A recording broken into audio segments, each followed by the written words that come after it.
Your sample playback capabilities were just the best. And when I saw your resolution, wow, I was impressed. My Amiga, you're more than a friend, not just a gal pal. We're in it to the end. I can tell you exactly what you mean to me, but I know you'll always be inside my heart. I love when you get serious with desktop publishing. Digital painting, girl, well, you are #1. When nothing quite will hit the spot, you're awesome at coding. And when we chill and play together, there's always the most fun. My Amiga, you're more than a friend, not just a gal pal. We're in it to the end. I can tell you exactly what you mean to me, but I know you'll always be inside my heart. When I turn you off, when I push your buttons, I always feel sorry the next day. I wish I could be with you every hour. I love it when you light up. It makes me feel so good.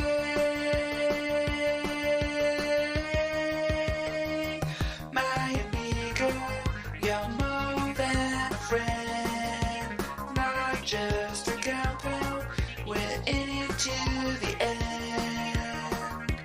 I can tell you exactly what you mean to me, but I know you'll always be inside my heart. My Amiga, you're more than a friend, not just a gal pal. We're in it to the end. I can tell you exactly what you mean to me, but I know you'll always be inside my heart. Inside my heart. Inside my heart. Inside my heart. Inside my heart. Inside my heart. Inside my heart. Inside my heart. Inside my heart. Do not adjust your Twitch. This is really a Katie. Hello everybody. I hope you're doing fine. Hope you're doing well and such like that. Hello to Starly in the chat there. Nice to see you. Nice to see everybody else. For as a new week, I normally start on Wednesdays, so normally a new half week or whatever. And hello Chaos. Nice to see you too. I wasn't going to point it out so much, but yes, I did get my hair done. Thank you. Still not quite sure what to do with it, so I've just kind of gone with this at the moment. But hello everybody, nice to see you all and such like that. Today we have, well, we're doing the Amiga stuff today. You wasn't going to bring it up very much, okay. Well, you can probably also tell that I look quite warm. Because I am quite warm at the moment. But yeah, so we're going to be doing the Amiga stuff today. Which we would have done on Wednesday, but I was away, as I said. Getting my hair done. Anyhow. Ah, dear. Yes, back to this. Back to my poop, as it were. So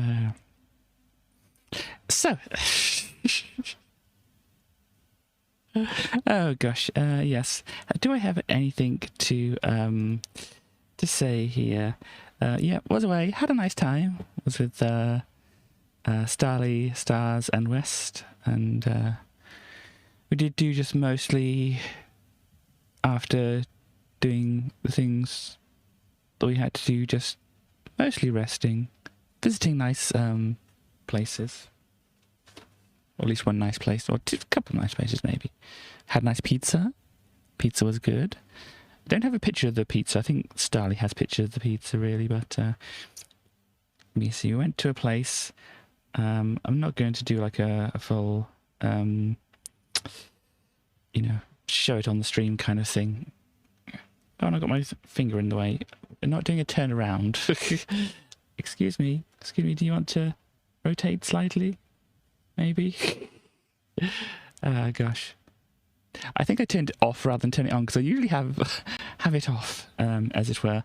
We went to see a place which looked a bit like this. I think you can see enough of that. Looks very, very nice. That's not it. Also looked a bit like that. I can show that better if I turn it around, but oh gosh. Broken bits. It is a place.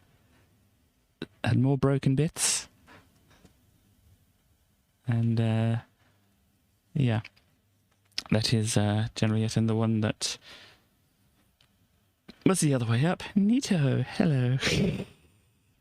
Hello, Elfie. Nice to see you too. And yeah. In England, we do have a lot of broken things like this around.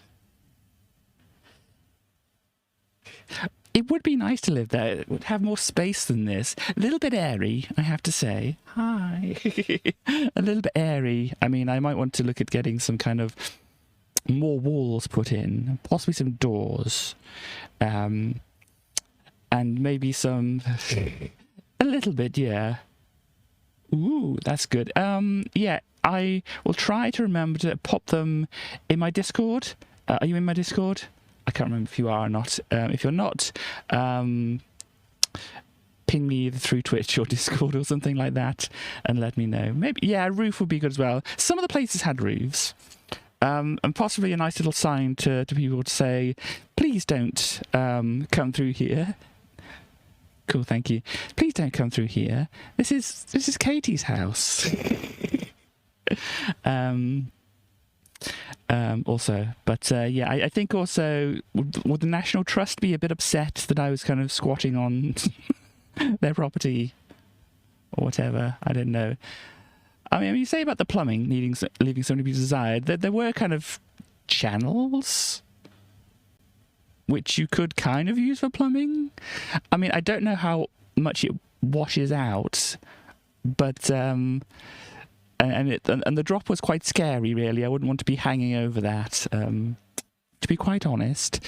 So yeah, maybe get some amenities. Is that what they call it? Put in some mod cons.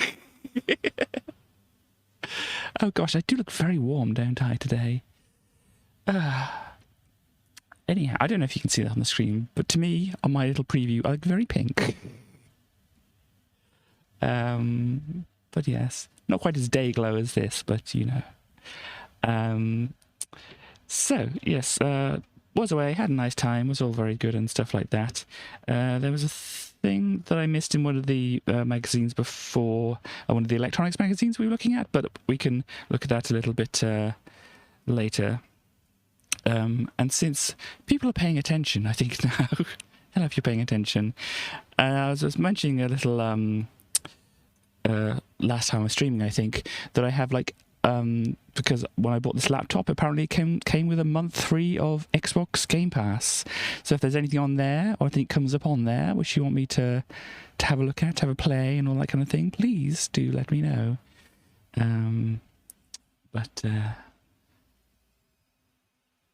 Yep. See you. Indeed, Starly. You know how much that would annoy me with the other players. It's not so much the game, it's more of the other people that are the problem. The thieves on the Sea of Thieves. That is not on Xbox Game Pass, as you well know.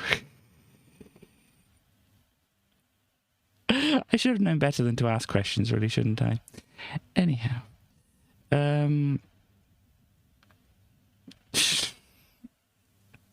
Problem is, I can go and confirm whether it is on there or not. If I go to like the Xbox app and try to download things, and it goes, there is no such thing. A scent. I do not know what a scent is. Yeah, I'd have to find out what that is and know if it's a thing that Katie would be able to do, be able to brain and such like that. Well, as I said, I can take suggestions. I can have a look into that, and we can see. But yeah, as I said, I've got a month freeze, and it's like I can claim it before next year sometime. Not quite sure exactly when, but yeah, I can claim it before next year sometime. And so we've got some time. So I don't know how often they put new things on there, because if you say, if we go too early onto it, then I might not want to continue with it, and whatever, to pay for it like every month or whatever. Well, I can have a look and see what it's like, but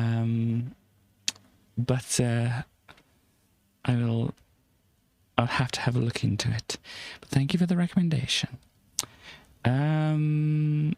And I was going to say, I'm glad to see it's a thing that you would actually want to play yourself, but then again, I know the kind of things you play, so sometimes you play things which maybe perhaps you really rather wouldn't want to play. Also, this is not a suggestion for me, not a suggestion for me at all, but is the cricket game on there the one you played, or is it a different one? Or is that only available here? I wasn't paying enough attention to the cricket game, as you can probably imagine.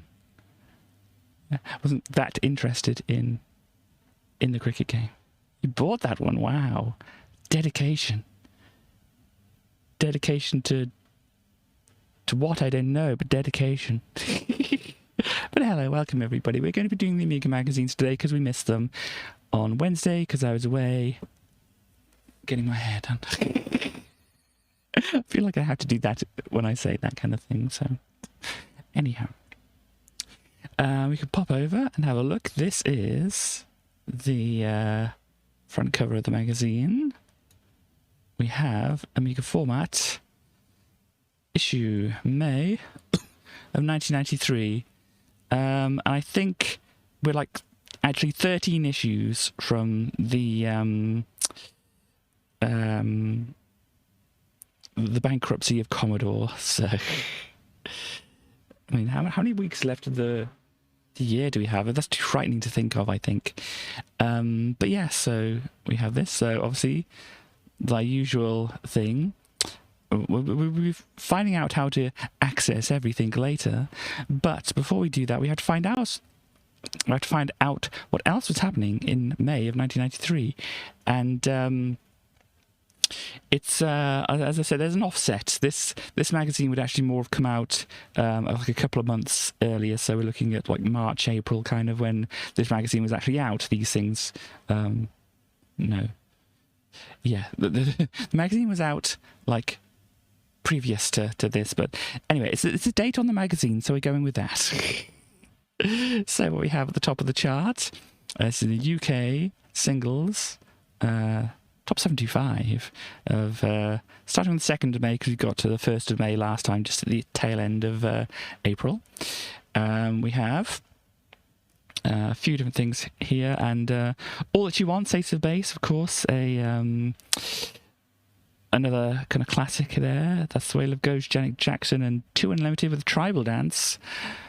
You know, I think most people know of No Limit. So I don't know if anybody else knows that. Utah Saints, Believe in Me. I think that's a person we don't want to talk about. Rage Against the Machine, Bullet in the Head. Can't think of what that sounds like at the moment, but there we go. Kingmaker, 10 Years Asleep. Depeche Mode, Walking in My Shoes. We had one, Depeche Mode, a little while ago on the charts as well. Sounds of Blackness, I'm Going All the Way. interesting sound name for a band. I've never heard of them before. What else did they do? Apparently a bunch of things. You wouldn't imagine that the Sounds of Blackness would create a song called Everything Is Going to Be All Right or Optimistic. But there we go. Where are we? Jungle Book, The Jungle Book Groove, okay. Lion Rock, Packet of Peace, Gary Moore, Parisian Walkways. Robert Plant, 27 Palms, Wet, Wet, Wet, Blue for You This Time. Okay, Anthrax Only. Sade, Kiss of Life. Daniel O'Donnell, The Love in Your Eye. Beijing Springs, Summerlands. Thousand Yard Stare version of me. A lot of ones I don't know this time. Disco Evangelists. De Niro, interesting. What have we got? Ice-T, Ain't New to This. Okay. The Hothouse Flowers, One Tongue. Dodgy with Lovebirds. So Dodgy, I know from their song Good Enough. When is that here? Dodgy, Good Enough. 1996. So we should see that in the this day in Amiga or whatever, or this month in Amiga thing that I'm doing. Yeah. Staying Up for the Summer is another one I know. Oh, that was 94, was it? Okay, so looks like we might be coming up for that one. But yeah, Good Enough is the one that I know mostly from them. Let's see. Well, that's that there. Next month, what else are we getting in? Got 5 Live still at the top. Nothing else coming in the top 10 here. Wow, not a lot of new entries here. We've got Dina Carroll Express. Thank you very much, Chaos. Chaos is also good for saying that people are goods. Orchestral Maneuvers in the Dark, Stand Above Me. Bon Jovi, In These Arms. The Waterboys, Return of Pan. Van Morrison and John Lee Hooker with Gloria. Good old OND. Who is that? Orchestral Maneuvers in the Dark, okay. What else do we have? Runrig, The Greatest Flame. Oh, Two Princes, The Spin Doctors. That's another classic on the chart right there now. I think it came in at number 33. But there we go. Arsenal FA Cup squad shouting for the Gunners. Oh dear. Rage, House of the Rising Sun. Positive K, I Got a Man. Pat and Mick, Hot, Hot, Hot. Indeed. SFX with Lemmings. Wait a minute. Wait a minute. Is this from the... I'm probably not going to be able to see. Open image in new tab. It's going to be tiny, isn't it? This does look like the video game Lemmings. That is a thing I think I'm going to have to look up.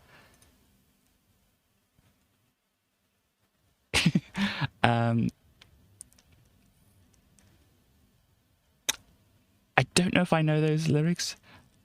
I'm thinking of the "If you leave me now, you take away the biggest part of me." That one. Dave Crosby and Phil Collins with Hero here. Paris Red, Promises. Brian Powell, I Think of You. Silences, I Can Feel It. Mad Cobra, Richie Stevens, Legacy. Girlfriend with Girl's Life. Oh dear. I do that, I do. But let's see. Oh, got Ace of Base pop into the top there. We've got UB40, I Can't Help Falling in Love with You. There we go. Tina Turner, I Don't Want to Fight. House of Pain, Jump Around.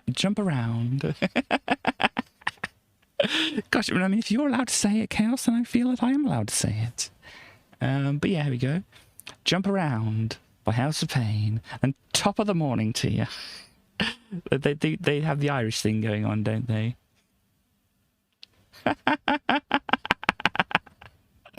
Ah, dear. Never mind. Right, okay. Syntetian, Hobart Paving, Who Do You Think You Are? Luther Vandross with Little Miracles. Felix Stars. Dire Straits Encores. Charles and Eddie, here we go again. Chaos, you were saying how Charles and Eddie didn't get a fair shot or whatever. Well, they got in at 38 here, so that's, top 40, not bad. House is Not a Home, there. Lenny Kravitz, Believe. Radiohead, Pop is Dead. I don't know if I've heard that one. I should listen to that one. So I know it's most of the ones from the albums and stuff like that, but I don't know that one. Jethro Tull, Living the Past. Elton John, Simple Life. Gary Clayle, On Use Sound System. Okay, these things are worth fighting for. Well, good for you. Marie Mickey, I'm going to listen later. And see. Or you can post one of your favourites or a couple of your favourites in the Discord and let me listen. I'm going to soothe you there. Serious Rope featuring Sharon D. Clark. Happiness. Okay. Middletown Brothers, Turn Off. Lemmings dropping down the chart. This is probably no wonder I didn't hear it. It came in at 51 and dropped down to 56 the next week. They normally don't do the top 40 on the radio and on TV. Credit to the Nation, Call It What You Want. There he is. Sue Shalona, Move On Up. Sonny and Cher, I got Ube, re-release obviously there. The Verve, Blue. No, the Verve, they did the Bittersweet Symphony, didn't they? Ginny, Feel the Rhythm. Oh, Everything But the Girl. I think they've been on the chart for a while, but I kind of recognise they're almost just falling off. 5 weeks on the chart, and yeah, they got sued for it. Bittersweet Symphony. Who by? And then, so I think we're going to look at the next one because it's still going to be May officially. All That You Want still at 1 there. What else we have? Guns N' Roses, Civil War. Photos are very cool. Lucci Lou and Mitchie One. Shout It Out. Okay. Suede, So Young. Stereo MC's Creation. Tears for Fears, Break It Down Again. Megadeth, Sweating Bullets. Brian Ferry, Will You Love Me Tomorrow? Okay, Tasman Archer, Lords of the New Church. Mark Cohn, Walk Through the World. Almighty Out of Season. Convert, Rocking to the Rhythm. Daydreaming by Penny Ford. Pinky and Perky, Reet Petite. Oh no. I'm aware of the song. And I know of Pinky and Perky. The Rolling Stones sued them. Okay, I'm not aware of that. I don't even know what song that would be. If you don't know about Pinky and Perky, let me have a look. Pinky and Perky. Yes, I spelt it wrong. Let's go back. Since it doesn't actually just give me just Pinky and Perky by themselves. These are new ones. These aren't old ones. Bing, give me the old ones. 60s. No, that's not what I want. Pinky. Bing. Bing, I trusted you, Bing. Bing, I'm trying to push backwards. I'm trying to push the back arrow, Bing. Gosh.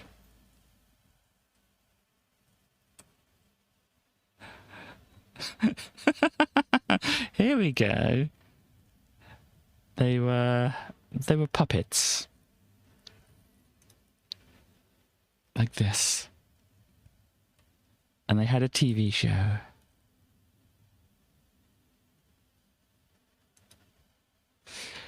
And they're singing Reed Petite, the finest girl you'd ever want to meet. Escrows in Egypt, UK, USA, okay. Goats, RDR, interesting. What else do we have? Chesney Hawks, what's wrong with this picture? And you in at 63 on the charts, oh gosh. Chesney Hawk's doing well there. Turns out he's not the one and only. Eastside Beach, you're my everything. Monster Magnet, Twin Earth. Slow Dive, Outside Your Room. Kinky Machine, Shockaholic. And there we go.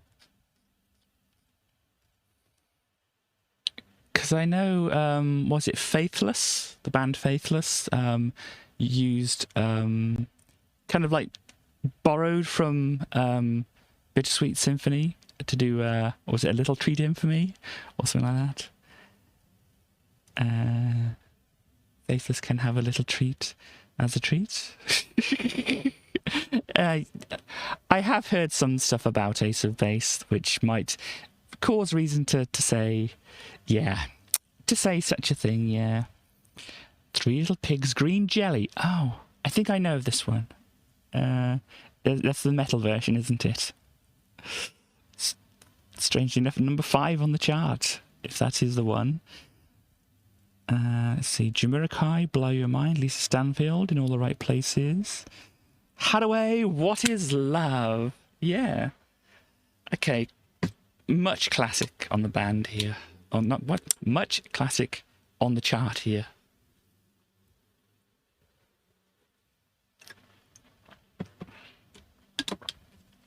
Wow. Baby, don't hurt me. Don't hurt me no more. Ba, ba, ba, ba, ba. Anyhow. So there we go. We got Aha with Dark Is the Night.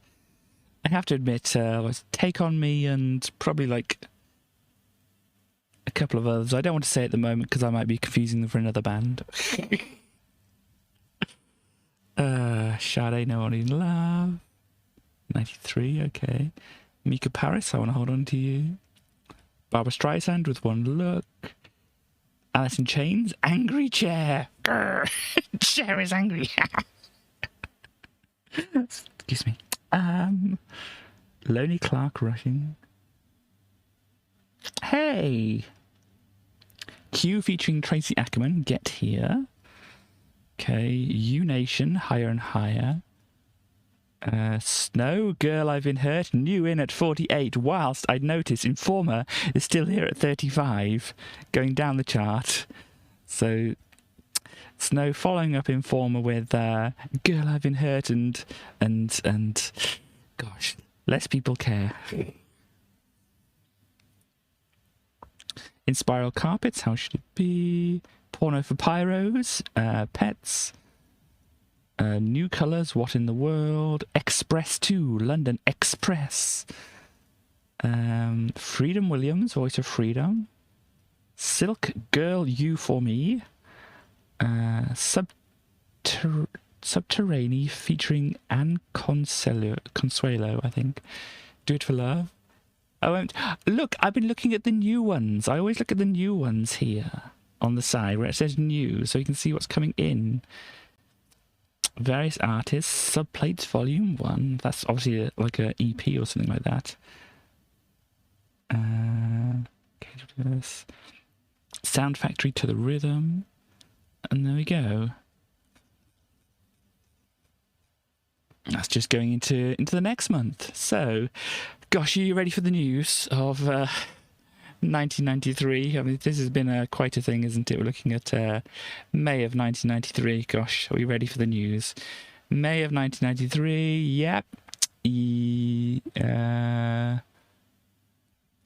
Okay, Niamh Cavorn wins the Eurovision Song Contest for Ireland with In Your Eyes. There we go. Sorry, Niamh Kavanagh. I think I got that wrong. There's other stuff happening here. Yep. Kind of a few things that I don't want to say, and other things which, like, not quite entertaining to say. And I think I skipped over. Let me go bring this back up. So I keep forgetting there's other stuff on here. There's births. Who was born in May of 1993? We have anybody I recognise from the list here? Nope. Apparently these people are famous enough to get photos. Naomi Scott, Debbie Ryan, and Miranda Cosgrove there.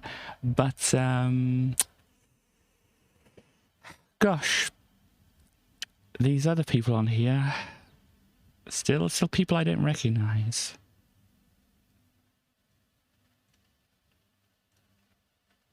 Yep, still people I don't recognise. We don't want to go into other things there. So in the UK, were they born?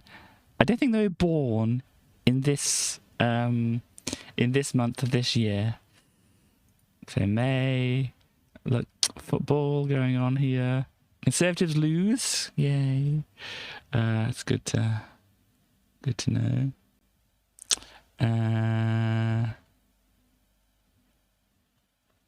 Yeah, a bunch of kind of just like kind of boring kind of things. I can't prove it, but it's very unlikely. So, May, British television.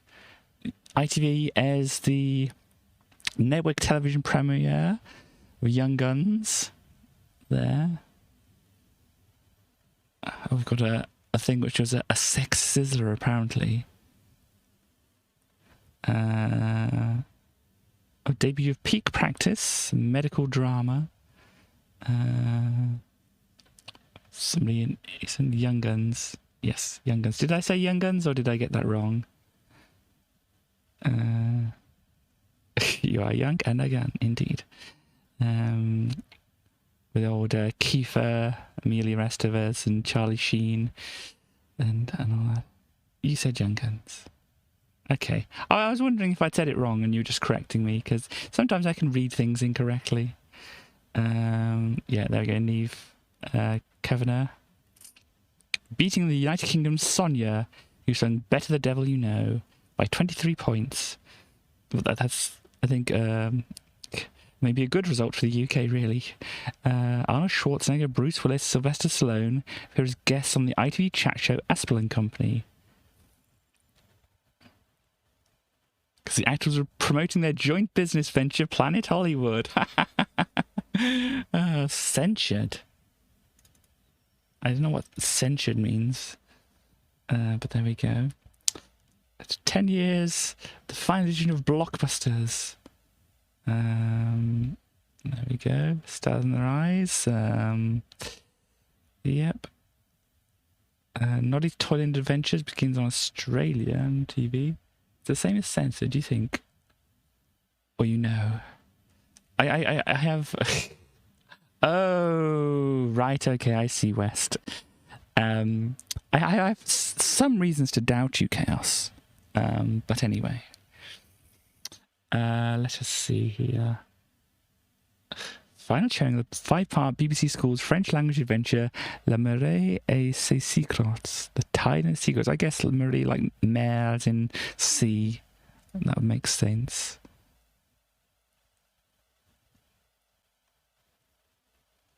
Something to try to get trouble on sense. Okay. We also have different things appearing here.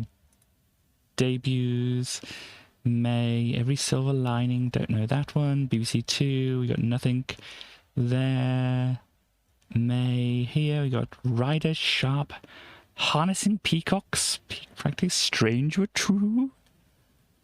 What is it? Paranormal documentary television show. Oh dear. By Michael Aspel again. There we go. If you're gifting for donations. Cool. What else? Round the Twist. Here we go. Channel 4, Round the Twist.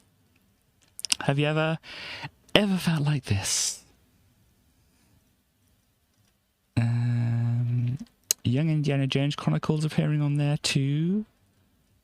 So yeah, we can see May anywhere else here. In terms of network affiliation.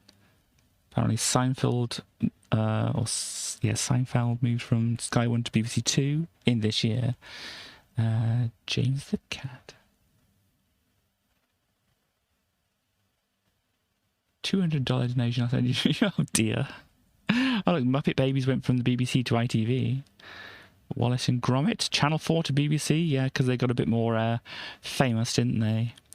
And what were Wallace and Gromit doing around 1993 then? What were their releases? Filmography, 1993, because yeah, Grand Day Out, then The Wrong Trousers. Okay, here we go. This is why, because they were going to be releasing The Wrong Trousers for Christmas here. Of course. But that's what they were doing around then. Quick Draw McGraw and the Flintstones went to the Cartoon Network. Well, that kind of makes some sense, doesn't it?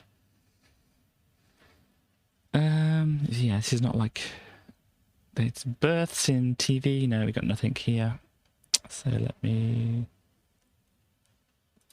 click that off there.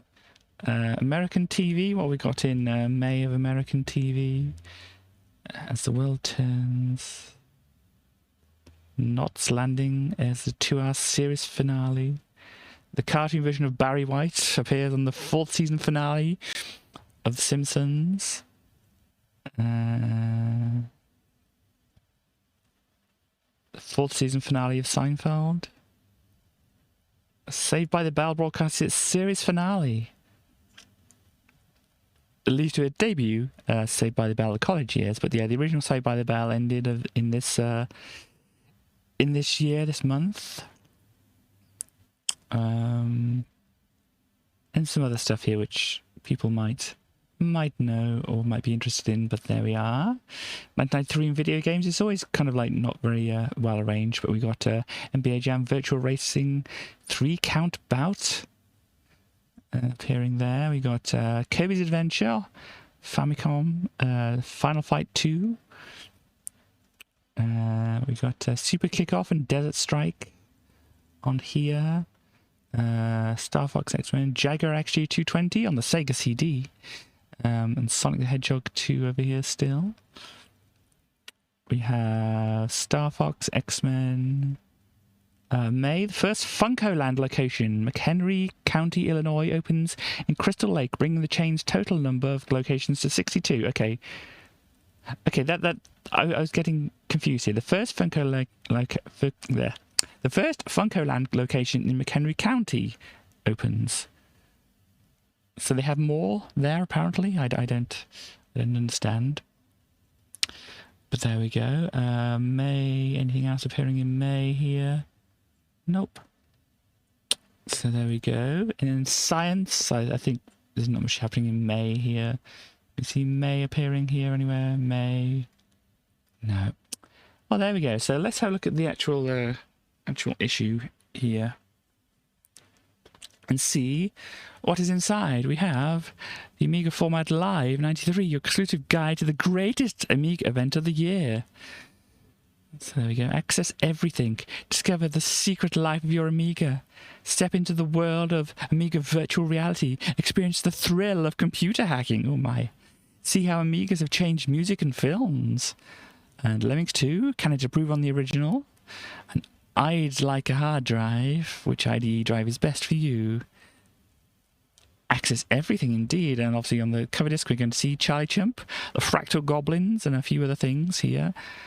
And you can see my secret special amazing thing that I created on the Amiga thing, which you can't see at the moment because it's on the Amiga thing instead. Oh yes, I need to change this to 2-page, whatever here. And choosing Charlie Chimp, yes, of course. I got a bit of a small scan here, but let's have a look. Lemmings 2. There's number 10. Oh, we've got some charts here. Special Reserve Top 10. Special Reserve Top 10. Let's have a look. We have Premier Manager, then Grand Prix, then the Curse of Enchantia, which we have seen mentioned. But apparently it's a very interesting one to people who have Amigas. Sensible Soccer and Zool at number 5. Street Fighter 2 here. Monkey Island. Chaos Engine. Body Blows, and then Lemmings 2. I had this game and this game. So yeah, I was you know, not quite the popular games, but still on the chart there, you know. Miscellaneous, still the same kind of things over there. Still the awkward joysticks and various other things here. Yeah, there we go. Hacking, cracking, and jacking. Oh, gosh. Whatever you do it in the privacy of your own home. Okay, what have we got over here? Ellie Cook. Oh, dear. Well, let's have a look and see what else we have. A bunch of other things over here.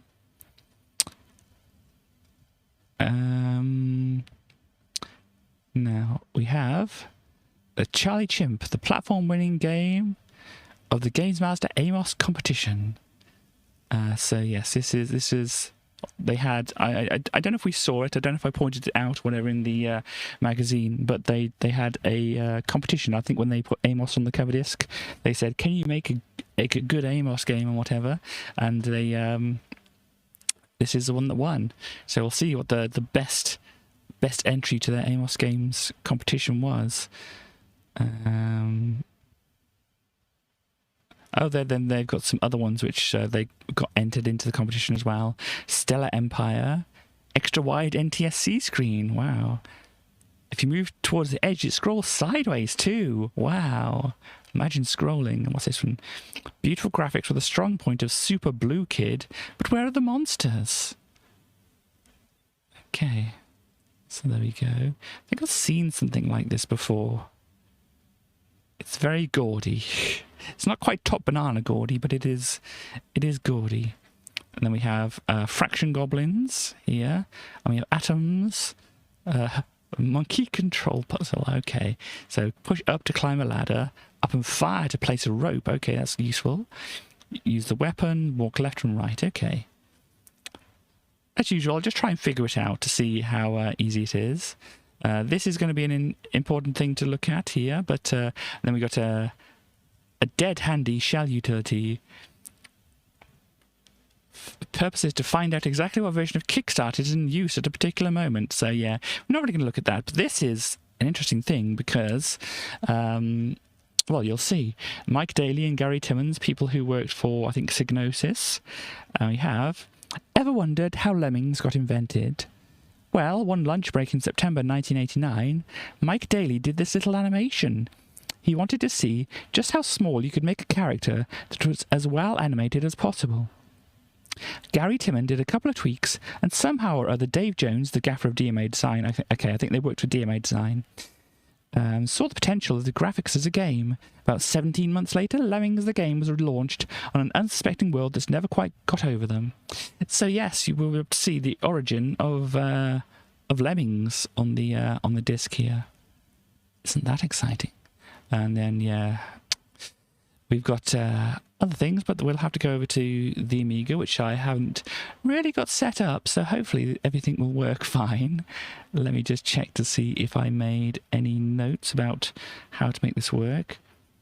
Yeah, okay, if I use the A600... I know what you're talking about there, Chaos. I did see that as well. We'll get onto it. So what issue is this? 46. I think I did a check over of it. Here we go, 46. And then if we start it up, I should be able to relinquish control of my mouse, please. Flip over to the Amiga, and here we go. So let me drag this in a place where I can actually see things properly. And let's us just get ready. Are you ready? Are you all ready for Charlie Chimp?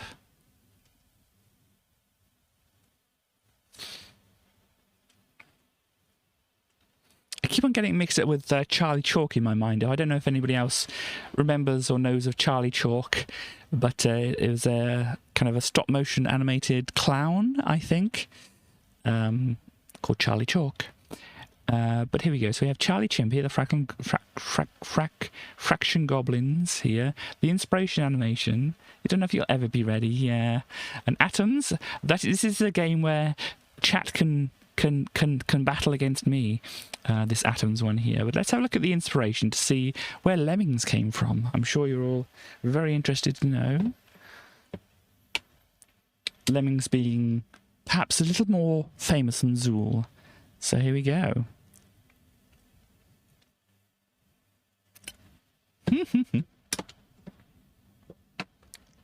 I'll have to have a look at that. But yes, here are the Lemms.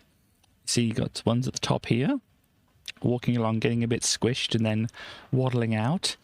This thing spinning around and flinging them all the way across, well, into the wall, but they don't seem to be splatting or anything like that. You have the weight here and the conveyor belt. I'm guessing that's... I don't know what that's doing, because it seems to be moving along fast and then stopping. But they're getting squished by the conveyor here. And they're walking along here, getting munched up by this face. There's some more just walking animations here. And a disintegrating animation, it looks. And they're just like wandering around here, up and down, whatever. And getting shot by this laser cannon, which, yes, this disintegration animation is up here. And then just a bunch more walking around, doing things at the bottom. So yeah, this was the inspiration for Lemmings. So, if you ever wonder how games get made, this is how this game got made, at least. But there we go. So that was that. Cool. I don't see it myself. Chaos, to be quite honest. But this is Charlie Chimp. Yeah, the colours just shift to do this. So we'll load up Charlie Chimp and see what the chimp has in store for us today. It's like we see the chimp every day, but no, we only see the chimp today. And perhaps no longer afterwards, because... Indeed. I mean, I'm very much uncultured that way. So, once we have Charlie loaded, winner of the Games Master Design a Game Amos competition, presented exclusive to Amiga Format by Europress Software, the people who made Amos, or people who distributed Amos, or made. It's a little rough to read, yes. But it's gone from the screen now. Anyway, here we have Charlie Chimp. It says F2 for Amos users. Well, I have used Amos in the past, so I guess I can have a look at this. Mr. Amos Club, 8 Magnolia Park. Are you interested in obtaining the fully documented Amos source code of Charlie Chimp? If you are, then send a check or postal order for £10, made payable to Brian Bell, to the address above. So there we go. It's a bit rough, yeah. You will also receive a further guide that will show you how to transform the entire game into a completely new one with loads more features and extras. There you go. And there's an extra bonus. Charlie Chimp 2. My word. They're really knocking all this out, aren't they? Once you've registered, you may use any of the editors, routines, and graphics in your own programs. There we go. My word. For beginners, we start you off producing a Dizzy-style arcade adventures, while professionals will be dealing with the ultimate Street Fighter 2 clone in Amos. I tried to do something like Street Fighter 2 game in Amos. It was very slow. My word. What? There's loads of stuff here. I wonder how many issues they actually went on for. But anyway, the instructions. We can have a look at the instructions for Charlie Chimp. I don't know if there's supposed to be music here or not, but there doesn't appear to be. Can you help Charlie save the environment from 3 major disasters? By using your magic pot of paint, you must protect the 3 locations under threat of destruction. In the jungle, you must clean up the acid rain. Underwater, you will clean the water of a massive oil spill. And in the nuclear power station, you must clean up the leaking radiation. To accomplish this, you must paint all of the blocks on each level 3 times. First of all with a primer, then an undercoat, and eventually a finishing gloss. At the same time, you will have to destroy any mutated animals or monsters that have already been infected by the contamination. This must all be done within a certain time limit before the end of level. No, before the in level baddie gets you. I don't know. It didn't say that. But some of the blocks you paint will be so heavily infected they will produce a side effect when painted. The monsters on each level will be killed by using the sport weapons that you pick up. To gain access to the higher and lower blocks, Charlie can climb and has his own rope that can be used by pushing up and fire or down and fire. Pressing fire on its own will cause him to swing his current main weapon. By collecting the falling letters and different bonuses, you will receive extra points and bigger bonuses. At the end of each location, i.e. every 10 levels, you will have to face a fully contaminated giant guardian who will try to make mincemeat of you. Special thanks to these people. I'm just seeing if I can quickly spot anybody that I recognise. I don't know. Yes, written with Amos. Join the Amos Club now. Yes, indeed. Charlie Chimp. How to obtain the complete game? No, we'll just push fire. Do we actually get music or sound? Loading level 0:1. That is a unique way of putting it. And try and load it up a little bit faster. There we go. Let's go. Oh, let's go.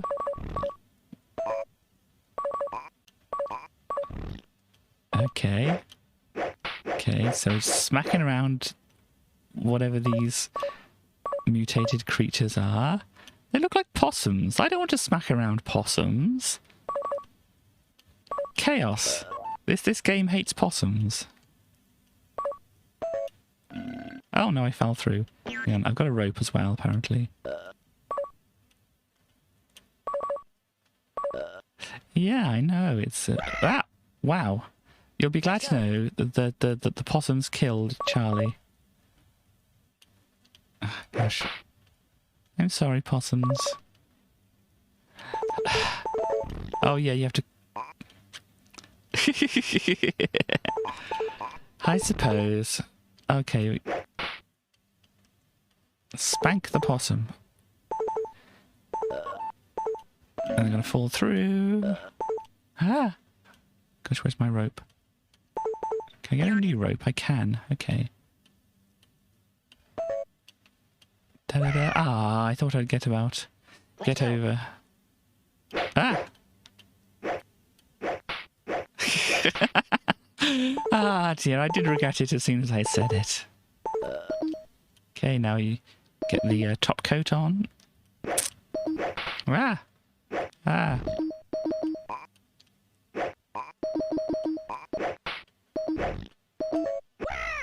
Okay, the possum came back alive and bit me. Let's go. Let's go.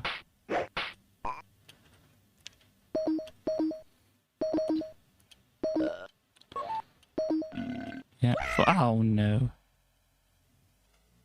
Let's go. Da, da, da, da, da, da, da. Spanking possums all day long. I did it, didn't I? Do I have to now whack the possums?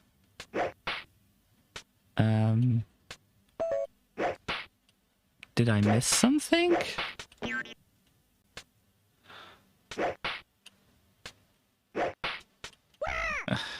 Yawn. Did what? Game over. I thought I had more lives. What was my objective there? Sorry. It says... let's see in the magazine if it says here. Can I jump a torpedo if I can whack them? Paint the platforms, run over them.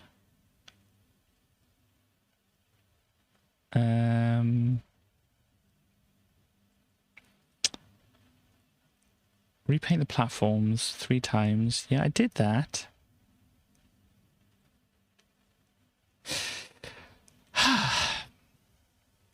I don't know. I don't know. Oh, Miss Piggy was at the top of the chart there. We've got to see that afterwards once we actually... Oh, no. No, I didn't want to do this. Okay, well, let's try again and see if we can figure out what we're supposed to do at the end.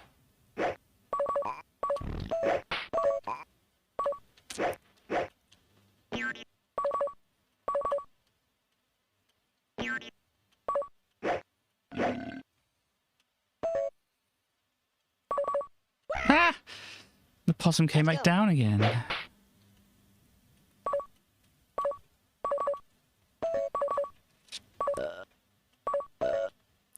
And then, oh no, I've got those up there I need to get. I'm whacking these possums in my way. It's not the most sensible thing to do.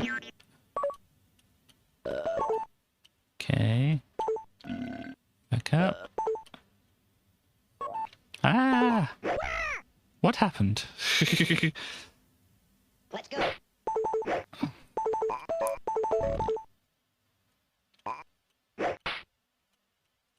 Okay, up the ladder. Thank you, Charlie. Charlie, please. Okay.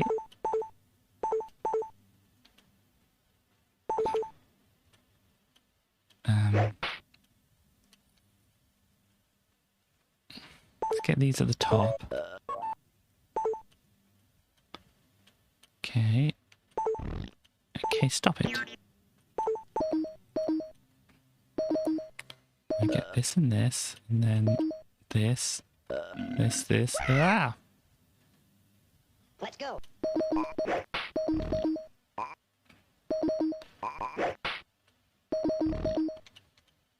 Okay. When can I... Oh.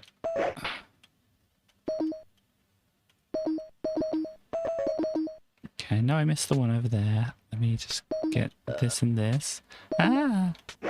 Yeah, I've got it all.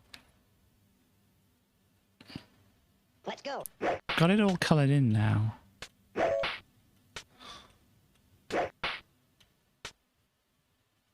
Don't you have to wait?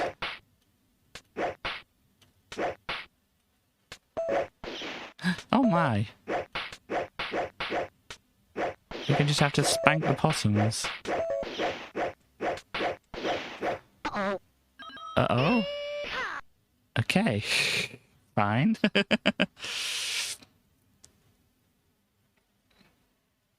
Oh no, don't sit like that, Charlie. No, please. Please, that's just disturbing, Charlie. I don't like it.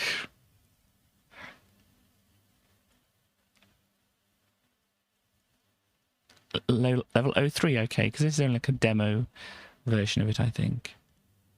Let's go. Snacks!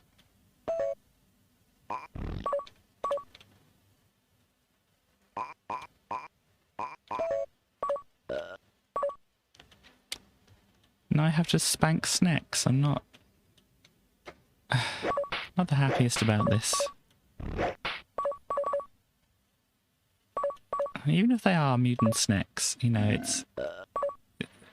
Maybe they're not as mean as Charlie thinks they are.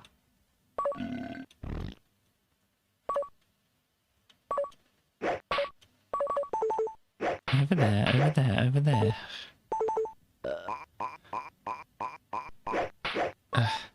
Get in the snake spanking corner.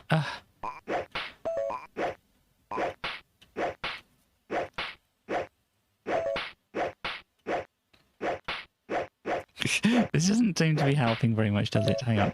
Ugh.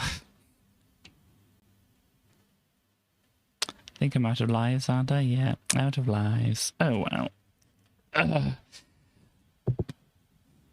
I think I've had enough of Charlie Chimp for the moment. But there was a high score table which I wanted to look at.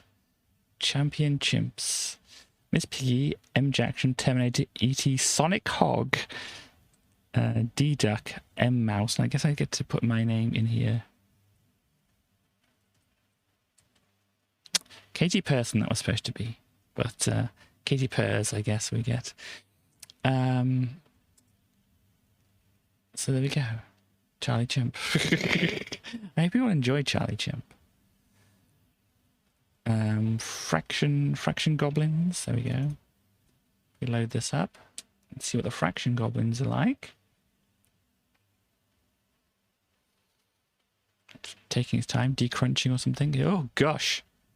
This is a demo version of Fraction Goblins from Coombe Valley Software in Devon. Written by Ian and Caroline. Press a key. Oh my word. Oh gosh, I'm going to have to read this, aren't I?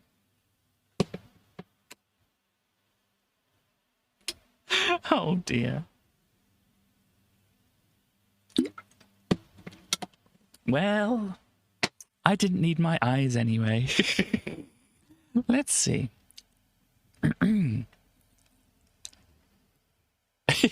Yeah. You have been invited to go and play with your friends, the Fraction Goblins, and have spent a messy hour or two with them in their art room. The problem is that the young goblins were learning borrowing at school today, and they were set some homework. So while you were taken to the kitchen for a snack, the goblins did their homework using the contents of your pencil case. You return to the art room to find that your pencil case has been ransacked. All you have to do now is find the contents again. 3 pens, 4 pencils, 4 crayons, a rubber, a sharpener, a ruler, and the key to your bicycle padlock. Oh dear. Oh, by the way, if you meet any of the older goblins as you wander around the caves, they may make you answer a fractions problem. Oh no, before they will let you pass. If you get stuck, you can cheat a little bit. Type in the word help for some magical assistance. Press a key. Oh dear. The full version of Fraction Goblins will allow you to select the type of sum which you want the goblins to ask, choosing from addition and subtraction, multiplication, division, multiplication and division, or all of them. You could then choose from simple, improper, or mixed fractions, each with 3 difficulty levels. This demo will only give multiplication of simple fractions at the easiest level. Press a key. Instructions. Objects can be taken using take or get, followed by the object's name. For example, take ruler, get 3 pencils. Take crayon, pens and sharpener, get 2 pens and the rubber. Okay, this is just examples of what you can type.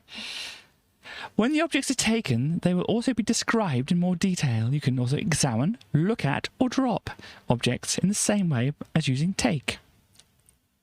Move around by using north, south, east, or west, or NZ for short. Each room is described when you enter it by... each room is described when you enter it. The description can be viewed again by using look or L. You can find out what you are carrying by using inventory or I. You can quit the game by saying quit while entering the word help may do that. What?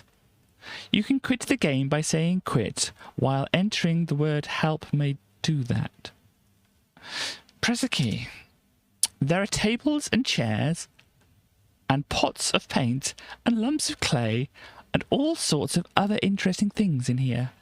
On one of the tables is your ransacked pencil case. Exits are north, south, east and west, and the T's have gone a bit disturbed. Well, no, H's and T's kind of get disturbed a bit at the end. It's pretty cool. It's got some fractions written all over the side as well. This is very good. What now? We can go everywhere, can we? So get pencil case. The empty pencil case has been padlocked to a table. You recognize the padlock and chain as being from your bicycle. You will need to find your key in order to reclaim your pencil case. What has happened to my bicycle?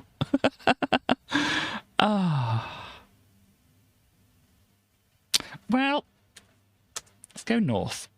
A long room running east to west. There are doors at each end and one in the middle of the south wall. What now? So he came in the south. I know. Let's go east, why not?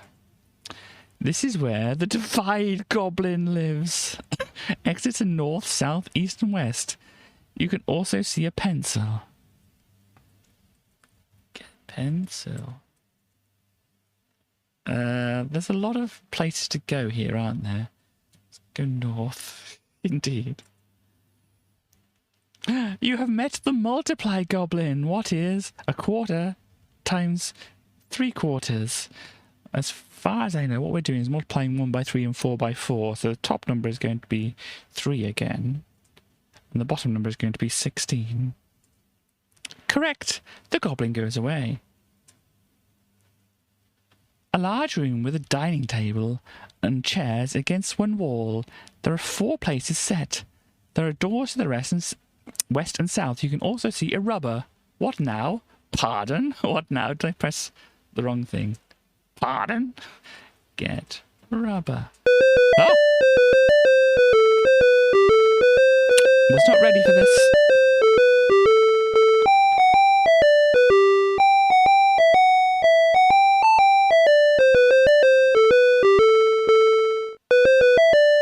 It's more. Green and rather grubby and shaped like a frog. Gosh. Okay, cool. I've met the multiply goblin again. Okay. Well, that is 1/4. Thank you. Go away, multiply goblin. What now? West and south. We came from the south, so let's go west. Hello again, multiply goblin. What kind of arithmetic is this? So we have 1 times 1, basically. 4/4. What? Correct? But the goblin says the answer can be cancelled. Yes, I know that. I didn't realise we were doing that. Yes. Yes. This is where the goblins prepare their meals. There are cauldrons bubbling over strange-looking fires and all sorts of odd smells in the air. There are doors to the east and west. You can also see 2 crayons. Get crayons. 2 of your colouring crayons, indeed. So what are we looking?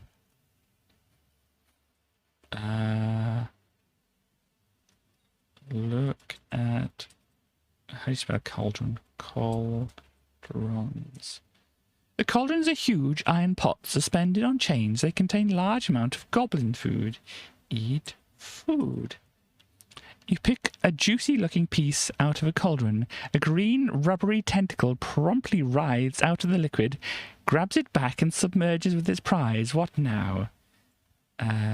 Get in cauldron. The cauldrons are much too heavy for you to... Nothing, pick them up. Okay, so which ways can I go? Yeah. Oh, it's the multiply goblin. Hello, multiply goblin again. And then we have, what's that? 12 at the bottom, isn't it? So it could be cancelled down or reduced. This is where the... Yes, I know. I think we came from the east, so we'll go to the west here. This room has cupboards and shelves and hanging hooks, all full of food, all locked or high out of reach of young goblins. There are doors to the east and south. You also see a ruler and a pencil. Get ruler and pencil.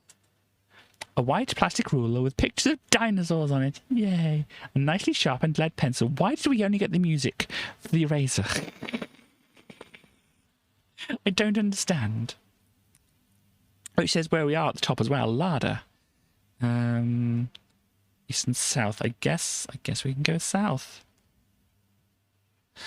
Hello again, multiply goblin. So it's basically a half. There we go. Thank you very much.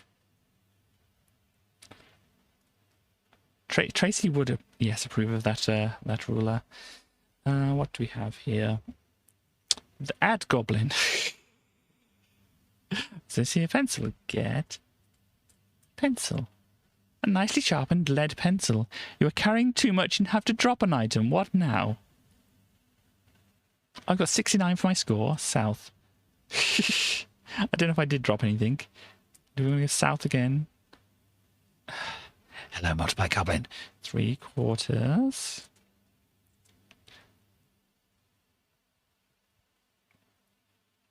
This is where the multiply goblin. Cool.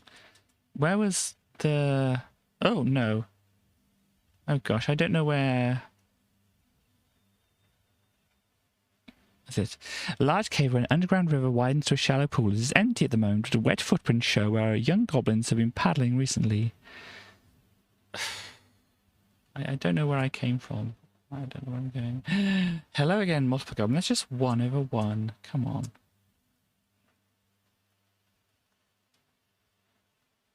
There's a huge cave where the older goblins like to take a stroll amongst the brightly coloured mushrooms and the sparkling slime pools. There are doors to the east and west. Eat mushrooms. Is that the best you can manage? Yes. Pardon? Ah, never mind. So where are we looking? Oh, it's the multiply goblin. Hello, multiply goblin. So this is a half. Indeed. It's the east and west. Gosh, well, I don't know where I came from. I think...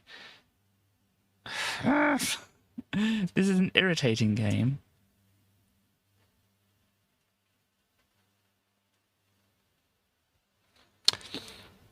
Hello, Straw. I hope you're well today. This is where some of the older goblins like to pass the time by writing or playing computer games. The way out is either north or west. You can also see pen. Get pen. What are your best handwriting pens? You're carrying too much. I'll drop an item. What now? So basically, I can't pick that up at the moment.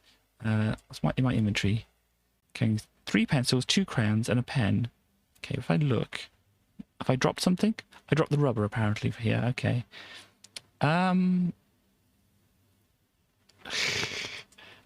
Play Lemmings. Ah, that's. Well, I might, but the goblins just want to annoy me somewhat. I'm going to need to go back there eventually. Hello, multiply goblin. 3/4. Thank you very much, multiply goblin. Bugger off. I'm back here. North and east. Okay, so north. 4/9. Come on, hurry up. This is where the multiply goblin lives. Okay. We go west again from here. It's the multiply goblin again, everybody. We have 2/6. And I know it can be reduced, but never mind. A small room with lots of storybooks and soft chairs. You can also see pen. Oh, gosh.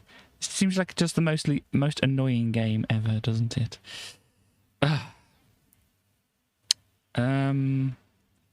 Read book. You start reading a story about some terrible fairies who stole away a goblin princess and kept her locked in their awful woods above ground until she was rescued by a brave goblin prince. Okay. Oh, you soon attract an audience of young goblins. When you have finished reading the story to them, one of the older ones thanks you and whispers the magic word, Bolsnick? Is that good? I don't know what that would be. It doesn't look like it's... It looks like an anagram of goblins. If you use the word in the bedroom, followed by the name of a writing set piece, the piece will appear at your feet. Okay. So I just need to get back to the bedroom and just, like, type everything I need. Indeed. So, how do I get back to...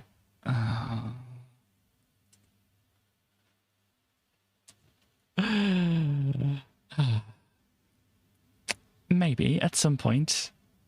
I mean, I don't even really know what kind of game that is. Where are we going? East and north. If we go north... Does anybody know the way back? There's a crayon there. This is where the older goblins practice their spelling. Magic spelling, that is. Be careful what you touch in here. Extras the north and south. Touch everything. Pardon? Well, okay. So what's north from here? 6, 12.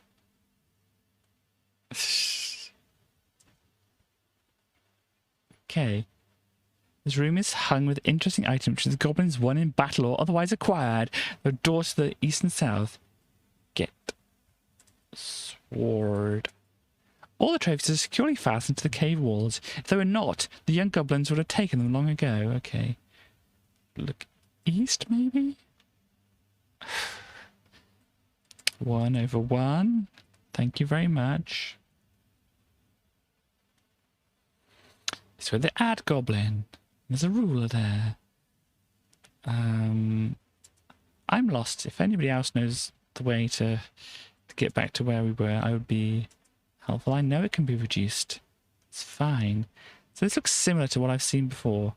So if I go south here, I think this should be... Yes, here we go. Put things in pencil. Yep. Case. Okay. What now? Well, what do I have on me? Put pencils in pencil case. Okay. Okay. Put crayons in pencil case. And what now? Put pen in pencil case. Okay. So I don't think this is the bedroom though. So I can't use the Bolsnig thing. Pen. Is that the best you can manage? Okay. So I'm guessing we have to find a bedroom. This is one where I'd want to make a map if I was going to actually play it properly. Maybe we can at some point, but if anybody wishes to see more of this, please do say. I know West was wanting to see more of the Castle Amos thing, so I think at some point we've got to figure out a way to make a map on stream, I think. But I haven't quite figured out the best way to do that at the moment, because I really haven't been thinking about it, quite honestly. But I do have it down on my list of things to do, West. However, you know, I have like many things that I want to do. But yeah, if anybody wants to see more Fraction Goblins, they can let me know. But does anybody want to play a game against me? Who's feeling smart?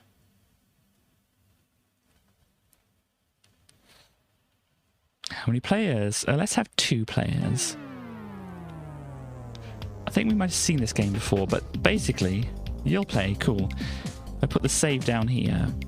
See what happens if you can put things in. It takes turns, so I can put, or they can put that one's down there, and you can put different things on the thing. I've shown this before, I'm sure, but if you put things in there, they kind of split and whatever. And if you put things in the corner, well, you'll see what happens here. So you've got 3 in that place, and if you put 2 in the corner, it goes pop, because there's 2 ways for it to go, up and down. And here, if we put 4 in the middle, there's 4 ways to go, so it goes pop, like that. And at the edge, of course, there's 3 ways to go. So it'll go pop like this, and then if you put things down next to each other like this, oh, that one goes pop and takes over this one, and then you can go pop, and you can get some very good chain reactions and things like that. So if we go back to here, what I've done is I've created a fancy overlay, which you should be able to see there on the stream. So then, obviously, if you say you want to put yours at like F4, I can click on there. So if anybody else in chat wants to play as well, I don't know if we want to do like a first thing I see is the one I'm going to use. If people are trolling too much, then obviously I'll ignore them. But I think I'm going to put mine in the corner. Where does Green want to put theirs? In chat, where do you want to put yours? G3, let me find. G3. I'm sorry if I accidentally put it in the wrong place. So if I pop this here, where do you want to go?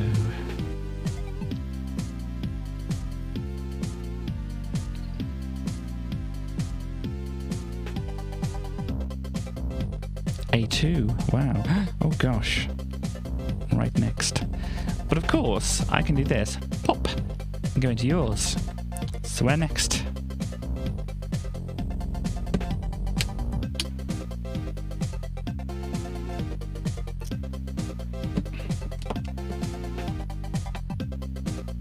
If any time you get bored of playing it, please let me know.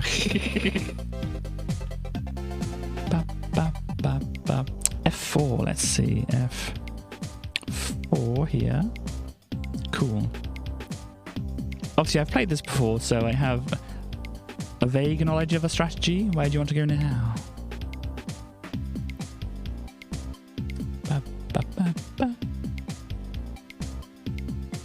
F3. F3 is here. I will go here. I'm doing a bad strategy.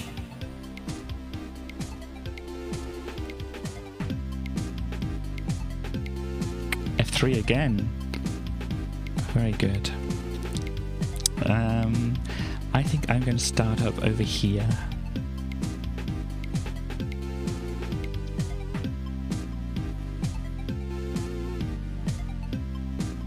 E3.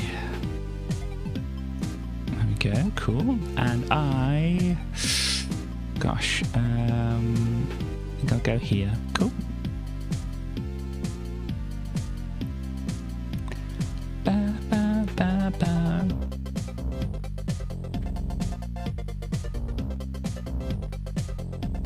Ba, ba, ba, ba, ba, ba.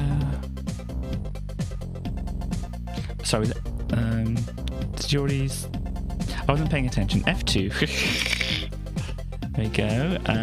Now I will do this here. Cool. This is a problem with having similar looking things. It's hard to notice. F3 again. F3.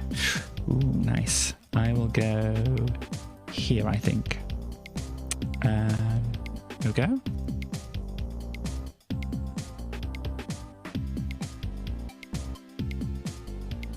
F3 again. Wow. You want to make it pop, don't you? Are you ready? Pop! Let me build this one up here. Okay. You'll go next.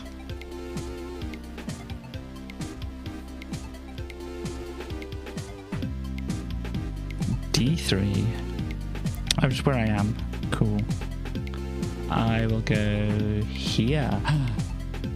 You'll go.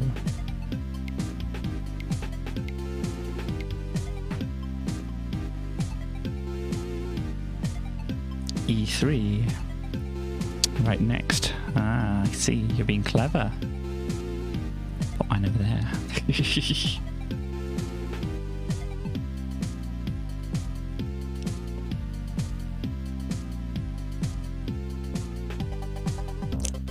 E3 again. Just to pop it.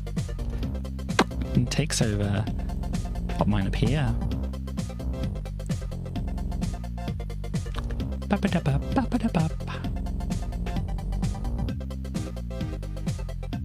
F2. Right up next to it. Okay, I will go here. So I played this a little bit with my brothers when I was younger, but obviously it was a while ago now.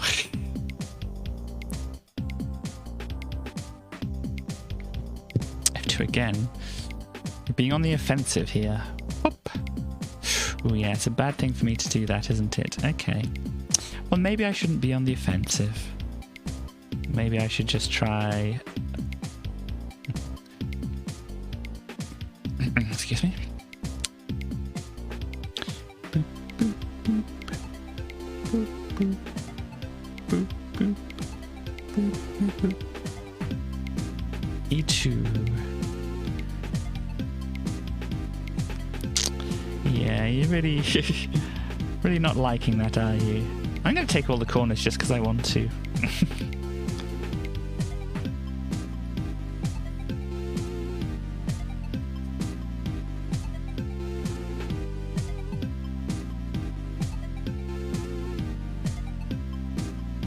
I5, wow. That looks like it might be a good place to go. Let me see now.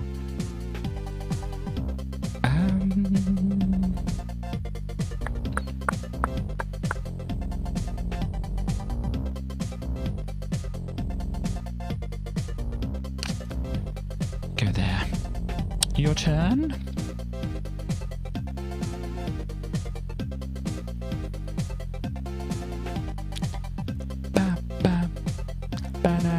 F3. So where are we? F3. Pop. You really don't like it when I put mine near to you, do you?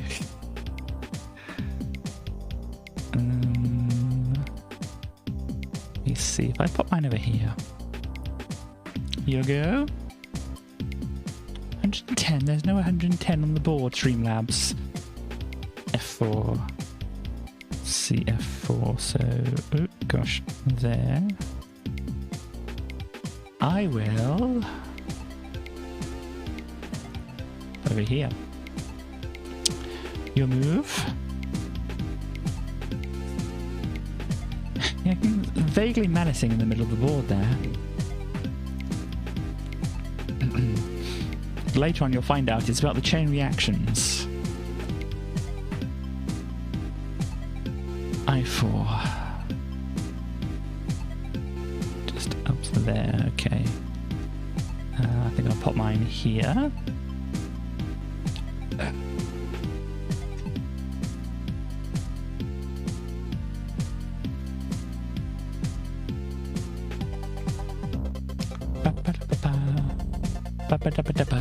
I5.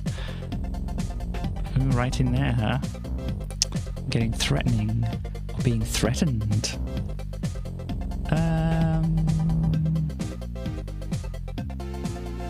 Gosh, let me put up here. Here you go.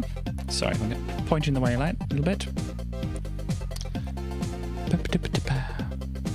F5 again. Gosh. Going there, so I will go here. Pop!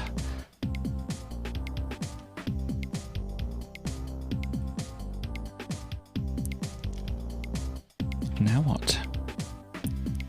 Ah, yes, that's it. Chain reactions. You have to be aware of them. G4. Okay, so G4 is there. I think I'll strengthen my corner here a little bit.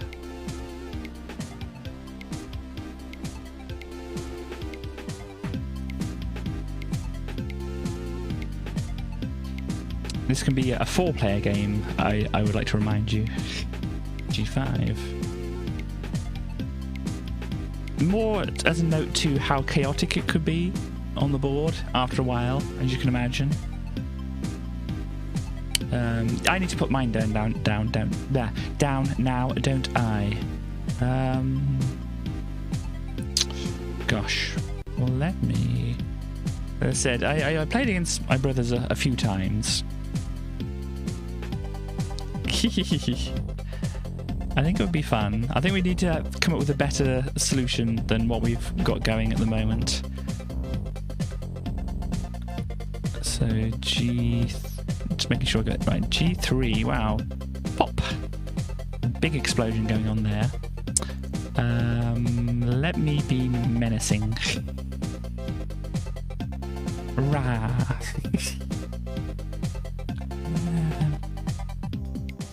E2. So E here, 2 there, okay. Good idea.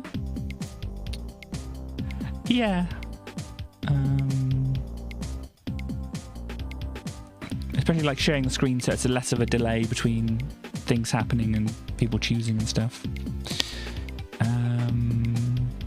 But let's see, what can I do here?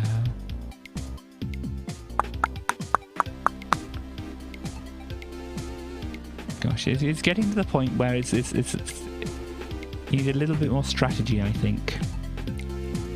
Cheating is part of the game. F1. Okay. Getting very deadly around there. Build this up.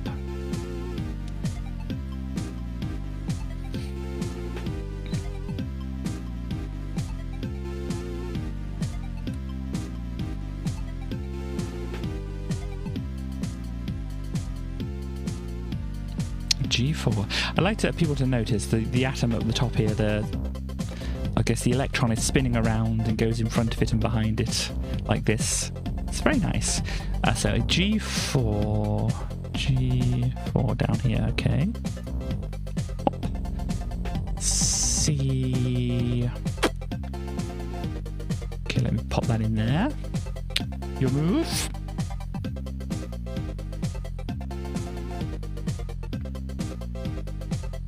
F2. Okay. So we're going to pop those up there. Pop. Like that. I'm just going to drop mine everywhere. Just... Because it seemed like a good idea, I don't know.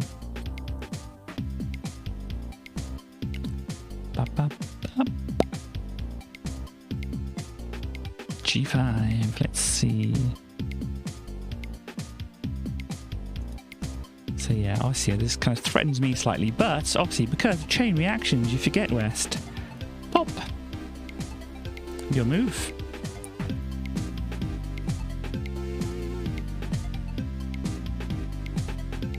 This is one of the games where you have to kind of entice people to do certain things, but not kind of cross that line yourself. You have to wait till they do and then go, aha! Because it's near... Oh, sorry. I thought I explained it, but it's because it's near the edge. If it's in the middle, it can go 4 different directions, so it pops off in those 4 directions. If it's at the edge, it can only pop off in 3 directions. And if it's in the corner, it can only pop off on 2 directions. Does that make sense? F3. Yeah, sorry, I thought I explained it, but let's pop.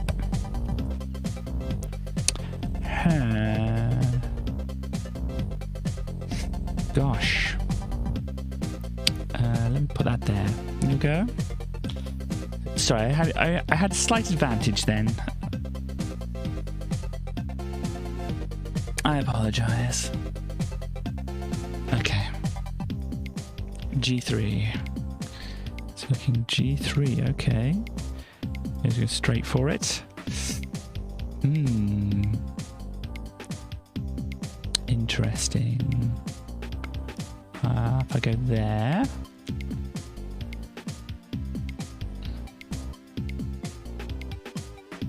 Yeah, it's one of these things where you have to kind of play it a little bit to figure out what you want to do. But it's like the whole dots and boxes thing. You want to kind of leave it with like 2 sides filled in, so that somebody does the 3rd side, and then you can go, haha, I can make the 4th and make a box. It's like that.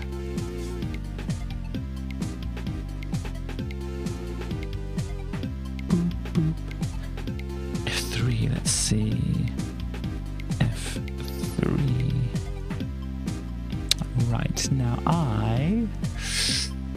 gosh, let me do this. So you can feel the tension building up on the board, can't you? You see all these 3s just lingering around, ready to go whenever something gets close to them.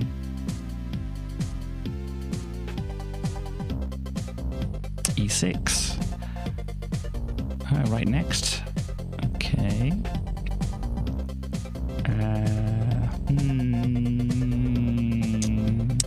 Do that. You also got to like kind of slightly predict what the other person might be thinking of as well. Gosh, it's looking very, very on edge right around that bottom part, isn't it there? Around the G5 kind of area. H3, oh wow. Over there. Oh gosh. A lot of things could just go up. Somebody puts things in the right or wrong place depending on what you think. This could lead to a large explosion. J3. Right in the gap there, okay. Ooh gosh. Oh wow. I think you're playing a little bit smarter here now.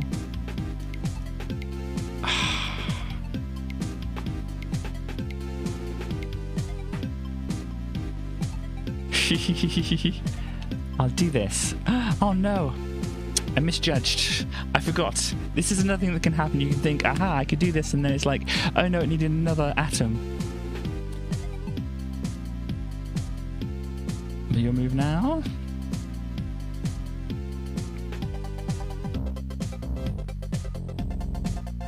G2, let's see.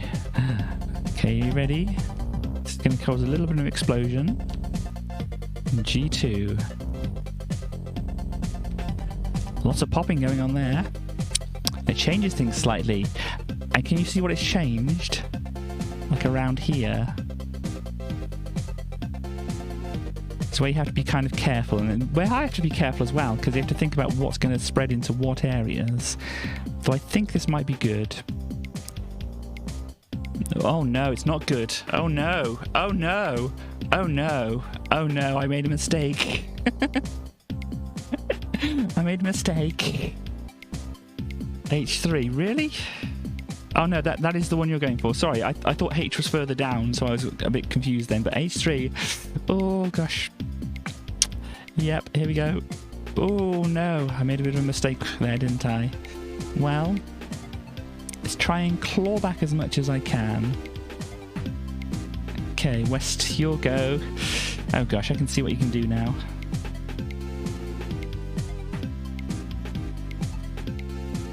D3, I'm guessing it's this one, yep.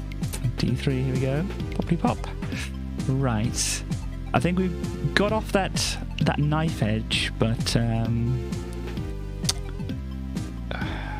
actually I can do this. I don't know if it's a sensible thing, but I can do this. Yeah, I would. Oh no, it's not actually good.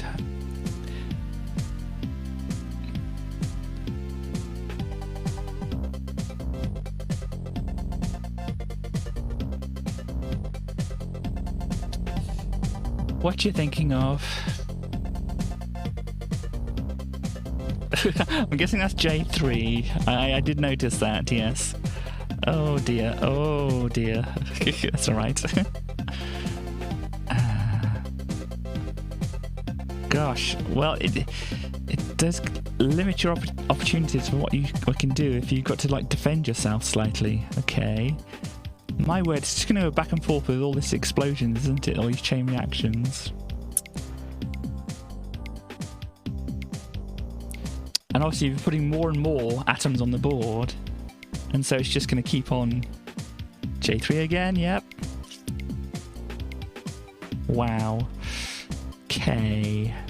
Oh, I think we're actually in a slightly safe place. We've reached a... I think we reached a bit of a balance here. That's okay. Let me put that there. Your move.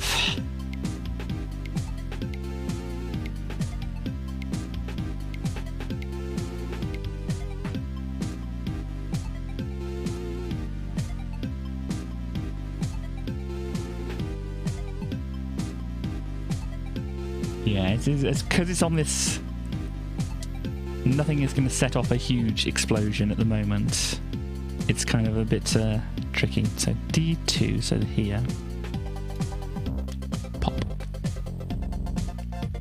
Still good there. Grab the corner. Your move. And that's another thing, you got to watch the corners. You only need one or two, but you know, only need one to be a threat in a corner. And that is a threat, by the way.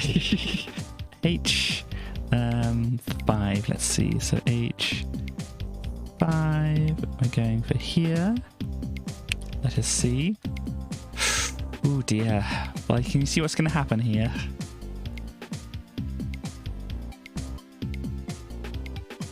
Oh, well, there is some retaliation to be done, but I don't know if it's going to get you too far.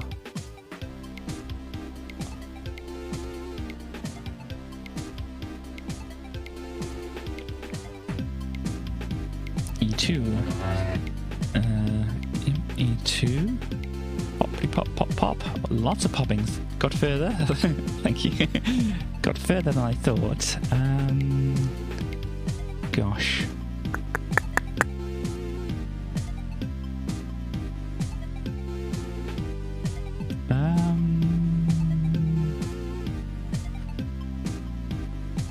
Gosh, let me do this one. Okay. Do you have to pay attention to quite a lot of things here?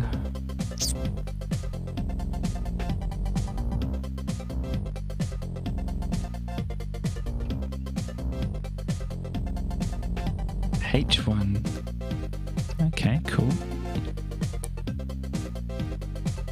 pop.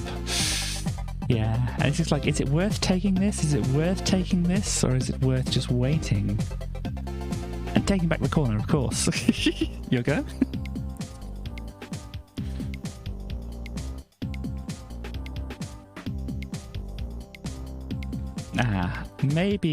Maybe I should have thought a little bit more. Yeah, maybe I should have thought a little bit more. H2, yeah. Oh dear, oh dear, oh dear. Well, I think this is the response. Oh no, you'll go. Yeah, it's in some ways you can kind of predict what's going to happen, and then in other ways it's a little more tricky. E2. There we go. Poppy pop. Wow, it's just going all over the place now. Oh no. Right. Okay, well, I think it's time to break this out. Here we go. Didn't do very much, but I think it defended the corner there. Oh no, I can see something. It's not going to do much, I don't think, but I can see something.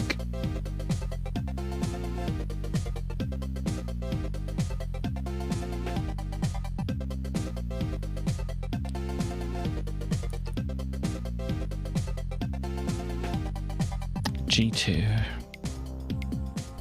which is this one here. Okie dokie.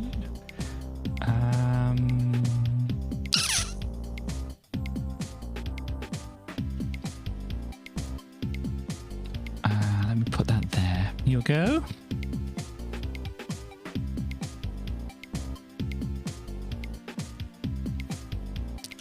Bam, bam, bam, bam, bam, bam, bam, bam.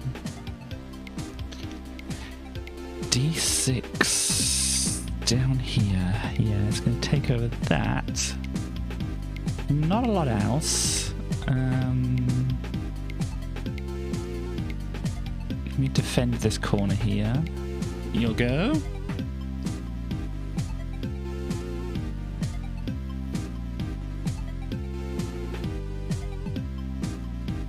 E4. Where are we? E4. A lot of explosion, but oh dear, do you see what's happened? Wow, that's a long. Oh gosh, that's a long line of things going on there, West. A bit of a rip, I think, but you may still survive. Let's see.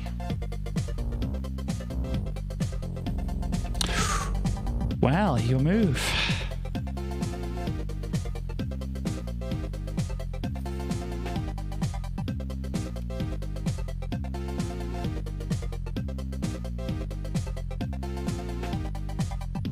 Obviously, you can see how much the board can get taken over. Move per move to move. So there's a chance that you could claw this back. Because all it would take was me to put some things in the wrong place. D6. Though I think maybe that was a little bit of a wrong place for you. Because you'll have at least one left. No, you'll have at most one left.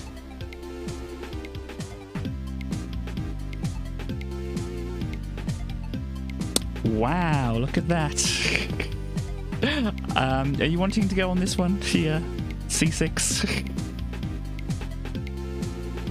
Or you want to go somewhere else and try something else? Because it may be that if you put it somewhere else, it might be a bit good. Let me see what I might do here. Just to see. Because if you do that, it'll pop this and put one into here. It'll put a 3 into here, but it won't go further than that. And this will put a 3 into here and not go further than that. So if I pop to these, it'll go back on yourself. So you'd be more or less in the same situation. At the moment, as the Reds, Well, I could take over this quite easily, of course, but I couldn't take over, like, over here. So I'll leave that you to think of that once again. Do you want to say C6 and probably end the game there? Or do you want to go for like something like A4? Yeah. C. So I could take over this.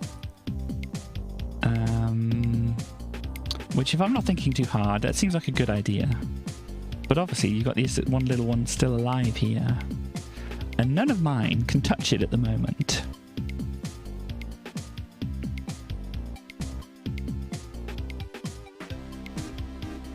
So what you could go for is trying to build it up to make it ready to explode. So if I get near it, it'll be dangerous. You want to go for A4 again. That's a wise choice, I think. So I won't really want to go too near it with... I definitely don't want to turn this into a 2, because then obviously... Well, it's not going to do a lot, but it's, you know, once things build up a bit, it could be a bit more dangerous.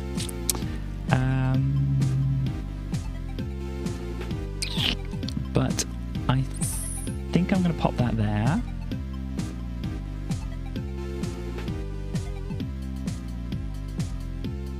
I mean, basically, you just have to hope that I make a mistake. Whilst really trying not to make mistakes yourself. There's a possibility you can come back from this. There's lots of spaces open. C1. I'm not pretending I know anything about this. But I said I've played a few times before, but I you know, I'm not really someone who try and, you know, specialise. Well, I'm kind of maybe the person who might try to specialise in a game, but I didn't try to specialise in this game.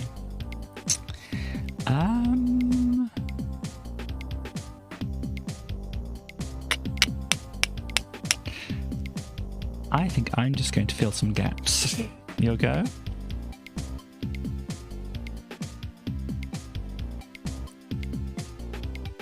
C6, okay.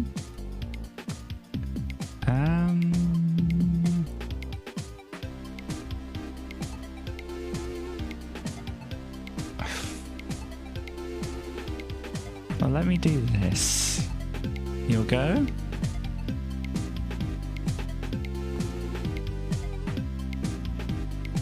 C1. Okay. So now this threatens me, you see. Because your next move you could do a little bit of damage. So would retaliating prove any problems to me? I don't know that it would, but let's have a go. Let's see. So yeah. None of these are in positions now which... Yeah. Again, okay. You're going to explode it. Pop. Ooh, interesting. But I think... Oh, I'm not quite sure what this is going to do, you see, because obviously this one is not as threatened, because if you explode that, it'll kind of explode around the corner a bit and maybe just stay localized over here. If you blow this one up, it'll do a big chain reaction down all of my things here. But will me trying to detonate this, because if I get this corner one, it's going to go up here and into here, and then this is going to explode and go into here anyway, so it doesn't matter which one I do. This will get covered, this will get covered. But will it get this one? If it doesn't, will it put you in a position where you can do anything? Let's see.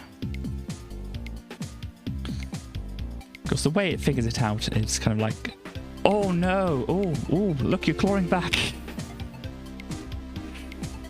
I don't know if you just hoped for that to happen, but yep.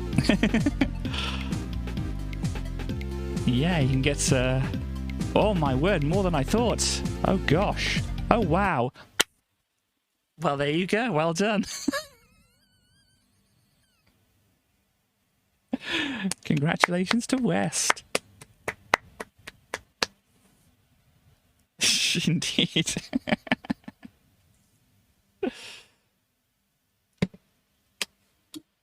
Well, there we are. It's an interesting game.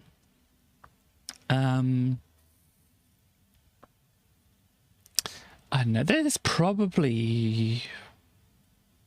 many ways which you can go about, playing this game, and possibly making it a little bit quicker to go over and such. But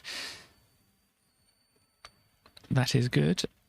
I can take my fancy overlay off now. But thank you very much for playing against me, and yeah, so it's definitely an interesting little kind of a board game. You imagine if you're trying to do this actually as a board game, this would take a while. That one's exploded, so I'll change it to my tokens and move it over here and over here and over here. Then that one's exploded. I'll make sure those are my tokens now and move that over here and over here, and then keeping an eye on, that one needs to explode now, and then we do this one. It's much better as a computer controlled thing on the explosion side, rather than doing this with like tokens on a board and such like that. But there we go, there's atoms. So if we pop back over just here for the moment, hi everybody, because I forgot what I was doing. I can just pop back over to the browser like so, because this is what we're doing really, isn't it? I think we looked at everything on there. Hang on, pop, do that, bring up the browser, and here we go. So Charlie Chimp was a game, can be played. Fraction Goblins, maybe it's something we can look at later, maybe, I don't know. We need to make a map. Maybe we need to look at to find the full version of it, to see atoms. There's an ST version. Okay, so Tom Kuhn did this, and then B. Hewlett did an ST version of it. But then, oh, here we go. Atom's not an original game. The original was done on the Atari ST by B. Hewlett. Otherwise, Tom Kuhn's done a good job on conversion. So it was the other way around, what I was thinking. Oh, look. Machine code programs can find the dev pack source code on the cover disk. So yeah, there's got the source code of it as well on there. Atom program much smaller than the source code. Programs being crunched with Power Packer. Large part of this is the noise tracker music module. There you go. Excuse me. I think they meant to write more, but they kind of ran out of space. I was just looking over here. It says, so if you've been looking for an example of include...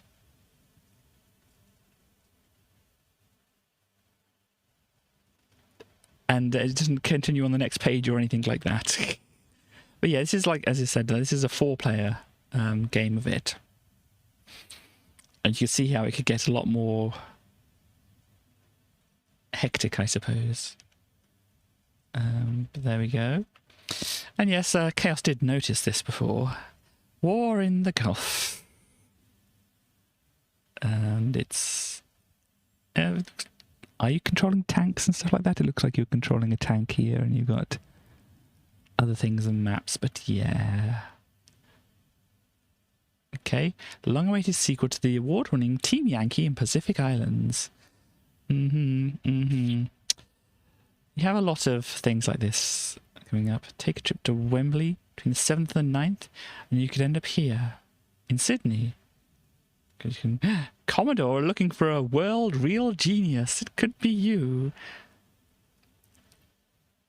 Find yourself winging away. Okay. Would you like to compete against the youth of the world for the title World Real Genius? What does that even mean? Real Genius competitions open to anyone under the age of 18. Well, I would have been at the time, but yeah. So the first prize is a trip to Sydney. Second prize is an A1200. And the third prize, we get a miracle keyboard. Oh, that's the... yeah, any of these would be pretty neat for me. I was probably scared about winning a trip to Australia, so I wouldn't have wanted to enter it. Anyway. Blue, electric blue, here we go. Or just what is happening in the sound and vision area. I think people will understand the reference there. Yep, bunch of stuff going on there. Oh, Wembley, Wembley. We are the famous Amiga format and we're off to Wembley. Okay. This is a kind of slightly virtual reality or flight sim kind of thing, isn't it? Where obviously people are getting inside this pod and it's going to go, ooh, ooh, move around a bit while things are happening on the screen.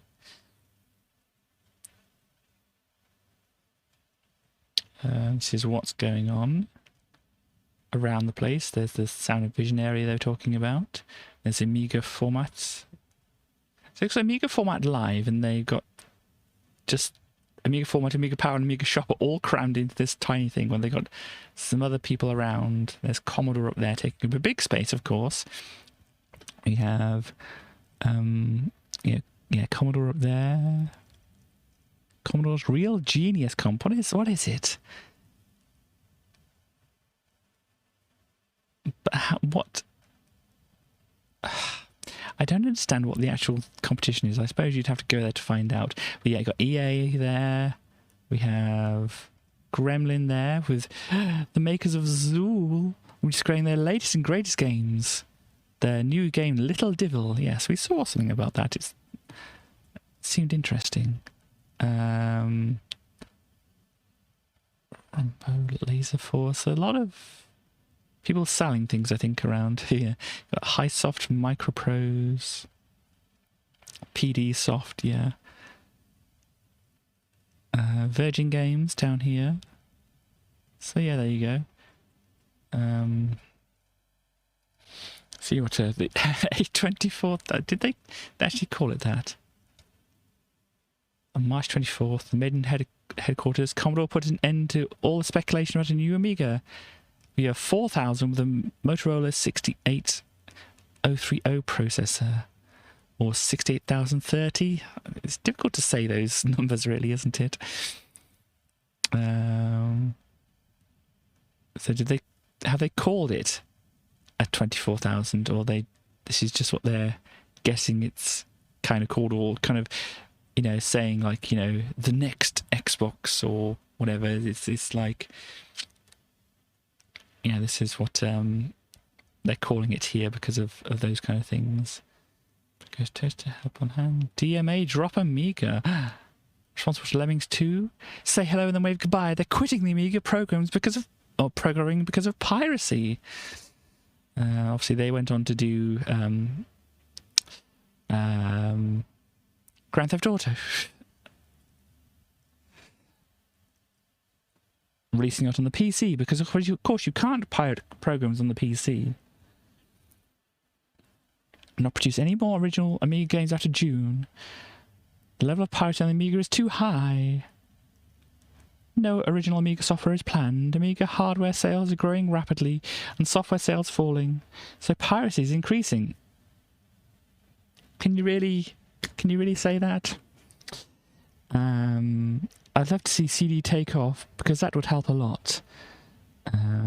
It's only kicking the can down the road.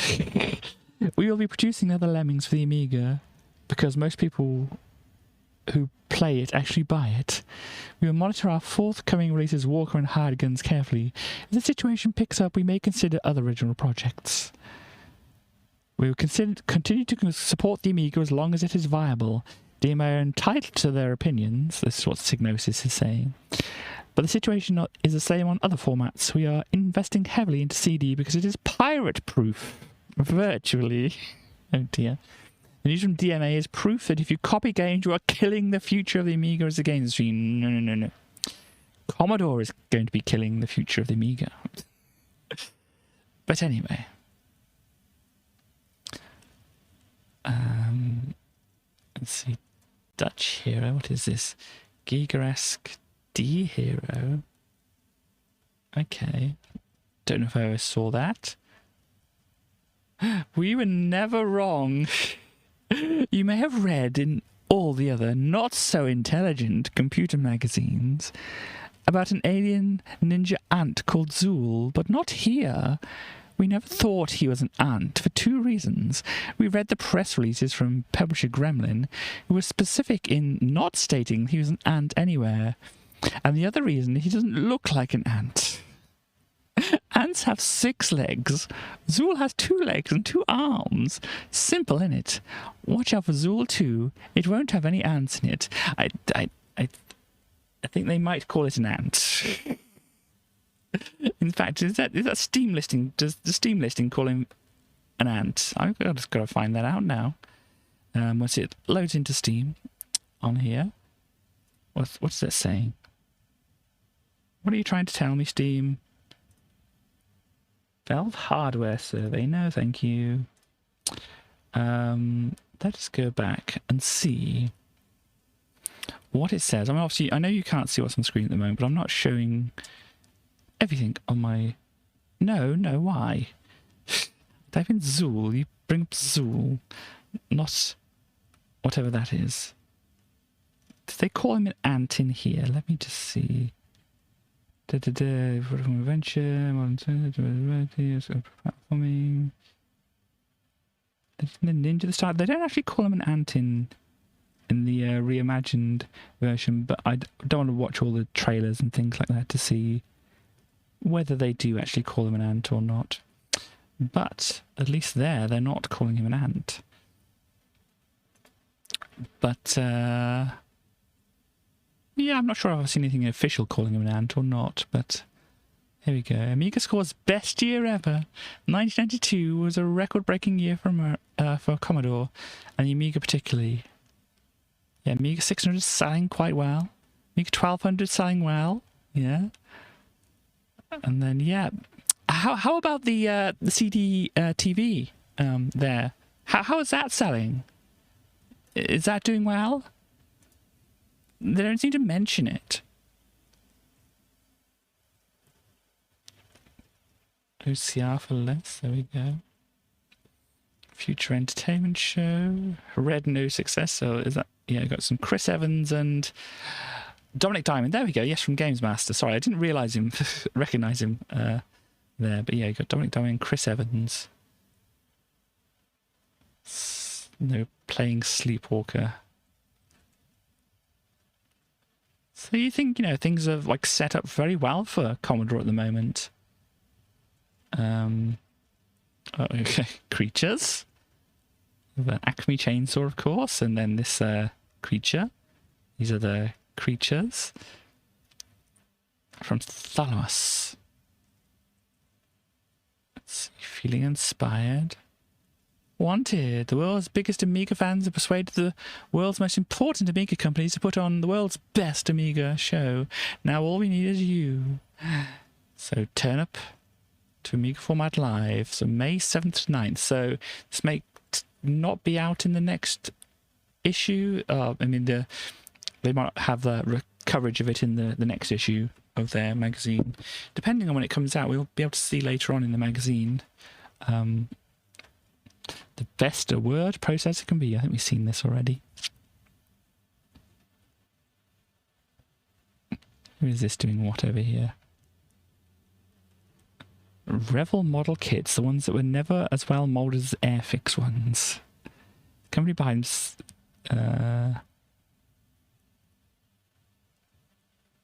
okay, some kind of CDTV thing about model cars. They have Bugatti EB110, Porsche 911, BMW NASCAR M12, and Lamborghini LP500S, apparently. And they're going to follow it up with American street cars. We hope they include the Dodge Viper and high-tech aircraft. So there you go. Some car stuff. Looks like it's going to be coming up for the CDTV there. Virtually a Pilot. Following from that interesting freewheel, Logitech are about to release the Free Flight. It's a free joystick designed by pilots. I mean, I think the free joystick means you can hold it in the air and wave it around to do things. So, I mean, I might have a slight bit of a dirty mind. But can you imagine that somebody didn't know about this product and walked into the room with you holding onto it and waving around in the air like this? You might get a funny look.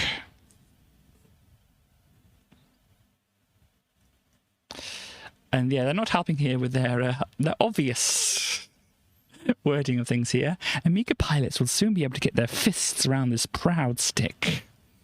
Yeah, they've noticed it too.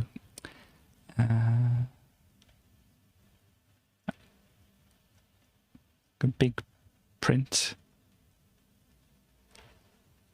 of the thing, a cheap A600. Okay, it's interesting. I mean, they're selling them off pretty cheap, but apparently they sold quite a lot of them, so, I mean, maybe that's a good sign? I don't know. Even more lemmings, bored with having over in every conceivable computer format, those cute green-haired chaps have jumped to CD. No, not CD TV. They've been available on that for years. Here we go. We mean audio CD.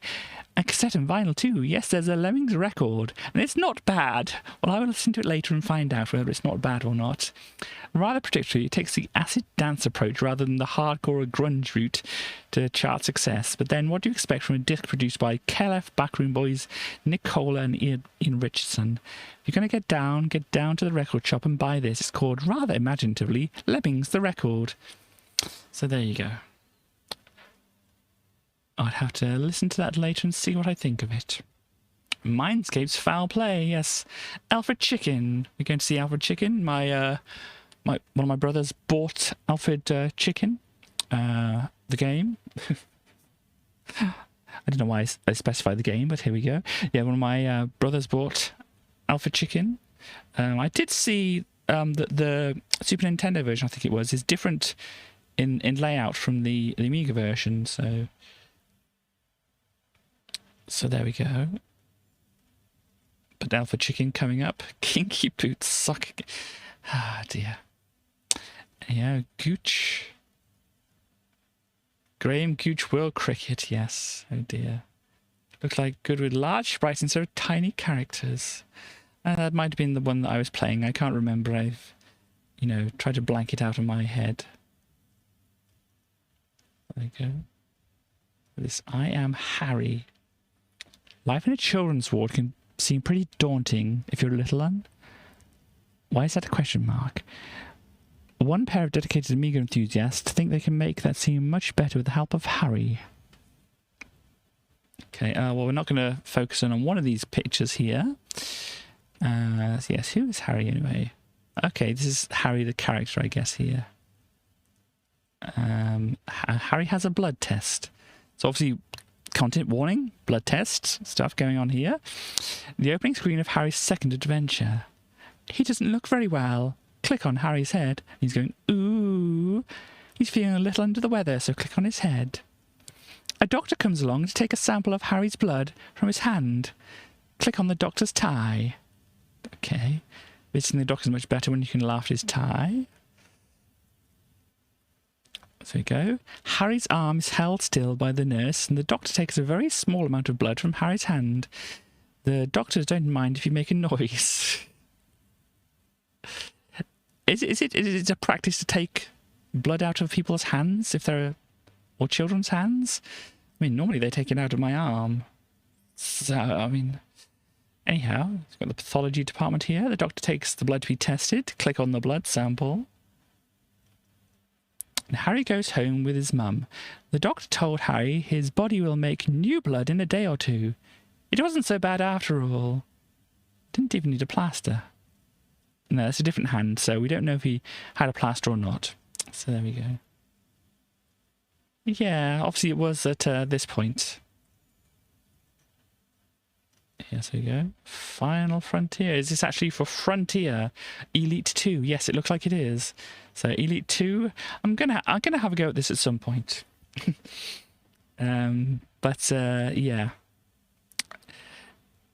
I never was very good at it, as I've said before, but it's all very, very nice and looks very good and all that kind of thing. Obviously, it's on the Amiga, so it's a little bit seconds per frame rather than frames per second, but the things you can do, obviously with the emulator, you can set it up to run on different types of Amigas and stuff like that.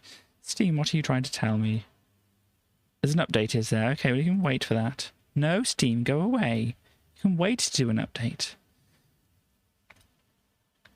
Okay. So yeah, it's very, very nicely designed and everything like that. But as I said, I never was very good at it, so maybe I could try it at some point. Try to get good. Adventures in cyberspace. Imagine being able to get inside your computer's memory. Imagine being able to pull down a menu with your outstretched arm. You're imagining cyberspace. Step inside. Ah, gosh. Computers have changed the world more than anyone would dare imagine. Okay. Thank you very much for looking into that. Anyone except authors of fiction known as cyberpunk who saw technological advancement and social decay coming years ago. Ah, dear. Marcus Dyson looks at cyberpunk's chilling vision of the future in film, music, lifestyle, and more. So, yeah, I mean, there's a lot of stuff written there, but gosh, look at this virtual reality suit here.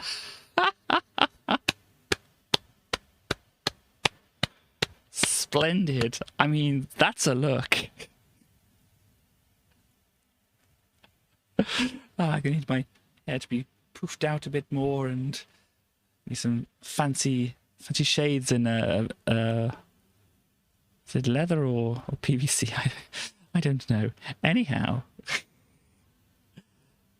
got lots of bits of wire coming off them and everything. A little springy cord here, a little springy cord here as well. Oh my. Well, anyhow.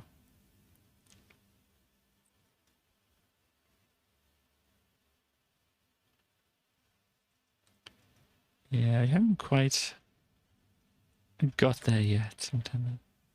There's Blade Runner, Tron, isn't it? Yeah, I know.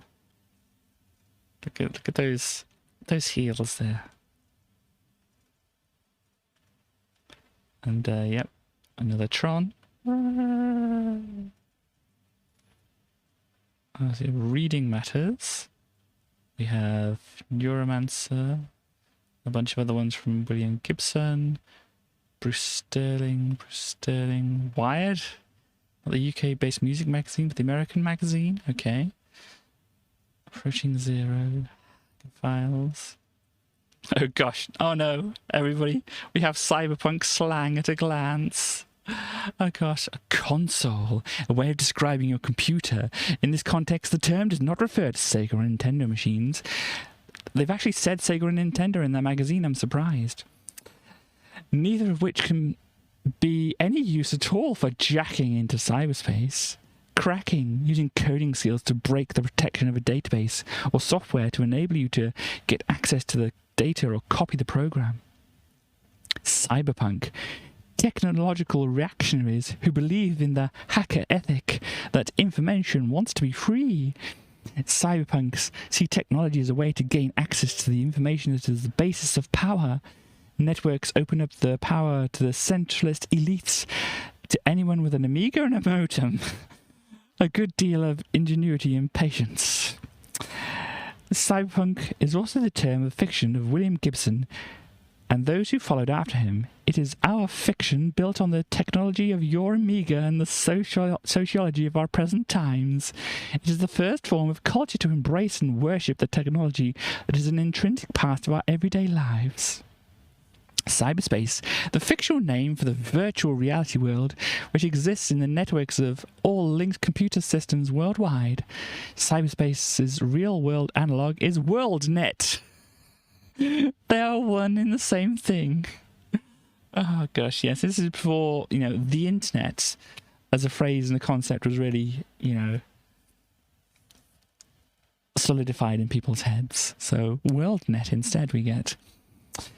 Hacking, gaining unauthorized access to a remote computer system. So yeah, anyway. Jacking, logging into cyberspace, connecting your Amiga to another computer system by means of a modem and comm software.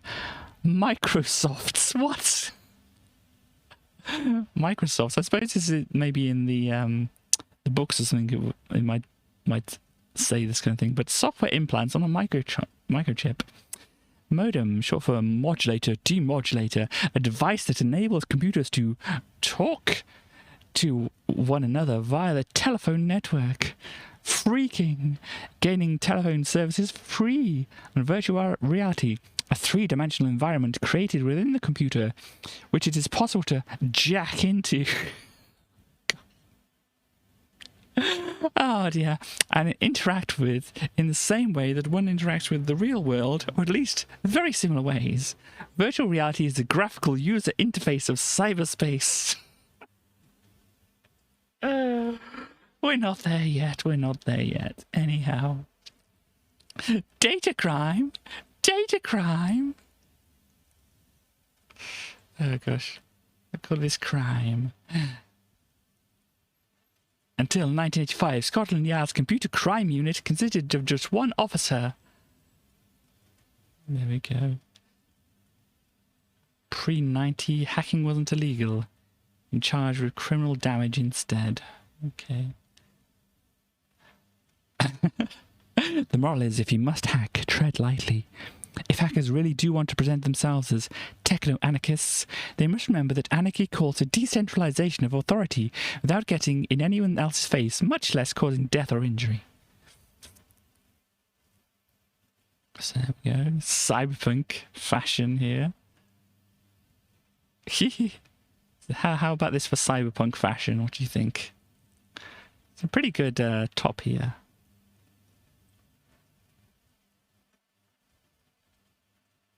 And look at these boots as well. They look pretty neat.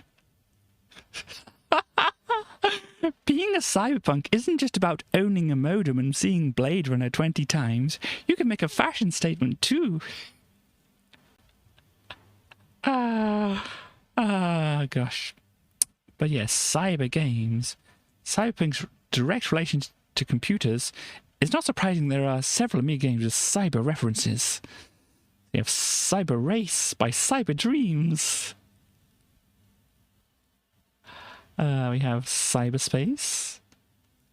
We have Neuromancer. Beneath a Steel Sky here, which is a point and click, which is a good one. And Flashback, of course. I had noticed it was there. Yeah, Another World or Out of This World. Really fluid animation, but no depth to the gameplay. Oh, Another World. Well, kind of. In a way, yeah. Flashback is a huge arcade adventure. Real-life actors were filmed performing various movements, then incorporated into the gameplay. It's called rotoscoping. Matthew Lillard in Hackers at all. Indeed. I must admit I haven't seen Hackers, but I obviously know of some memes. The game is set on the future in another planet where the main character has had his mind erased and must locate his friends and escape.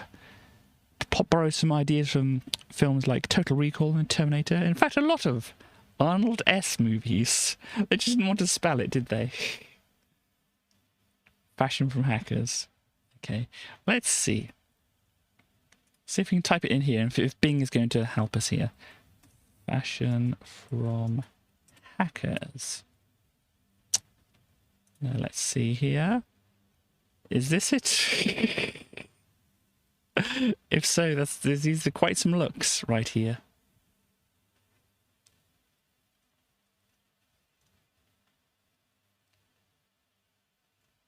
But yes, this is what it brings up if you search for that.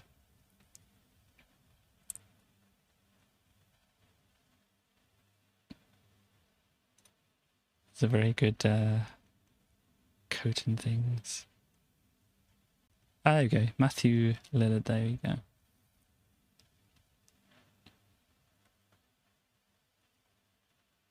Angelina Jolie, is it? Okay. 1995. I think this is the one you're looking for here. Let's go back to here. Robots Droid, yep. It's a fun game. Another one which we will get to. I know I say that a lot, but oh my god, no, why? Back to the morphing things, are we? I thought we looked at this already. Oh, right, they're going for different ones. Okay, so with Morph Plus, you can put down a lot of points and lines and things and that. So you can say which bit you want to morph to where. So you can have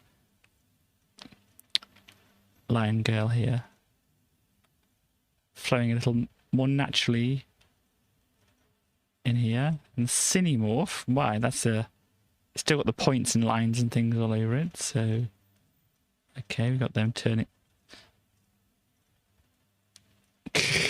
This person turning into another person. You can just see like hair like just fading out of existence. So that could have been done a little bit better, I feel. And then the Tiger Woman's not looking too great there. Yeah, you can see the mouth isn't quite as whatever it is here. Anyhow, that's Cinemorph. And Image Master. You can still put the points and things down here as well. This is rough. I don't think they really did much. Before I realised how important it was to have similar backgrounds. Yeah, so you could have put it in a better light. Gosh, this one doesn't look too great, does it? Anyway, let's Gordon Howard here. An IDE roundup. So your IDE hard drives. Look at these hard drives.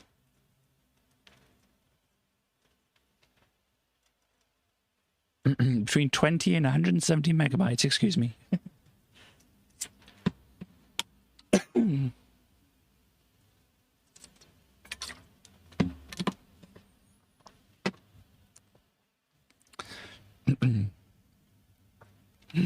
Companies are saying DIY hard disk kits. Only buy one if you're familiar with the Amiga because you could lose your warranty. So yeah, there is stuff inside an Amiga there. I got them warranty blues indeed. I'd rather use SCSI, you know. Small Computer Systems Interface.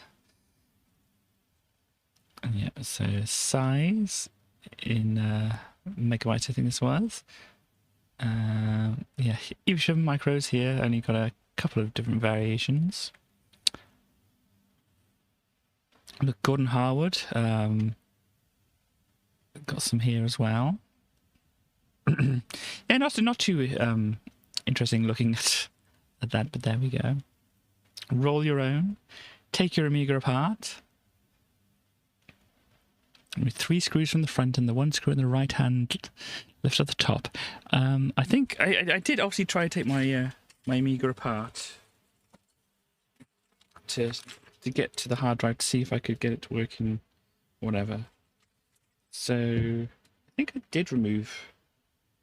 So I moved quite a few screws I can see, but it kind of got caught over here when I was trying to open it up on the disk drive. I was kind of only managed to like open it up like a clam.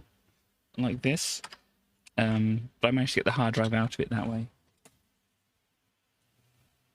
I just didn't want to like pull anything and break anything, you know. Oh gosh, I've got something on me now. What is this? Why have I got... Is this paint? Why do I have this on me? Where did that come from? Oh dear. I appear to have paint on me at the moment. Hold on, everybody. Try and clean this up a little bit.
They appear to have paint from somewhere. I'm not quite sure. It probably came from the Amiga, but I don't recall it having paint on it before. So, that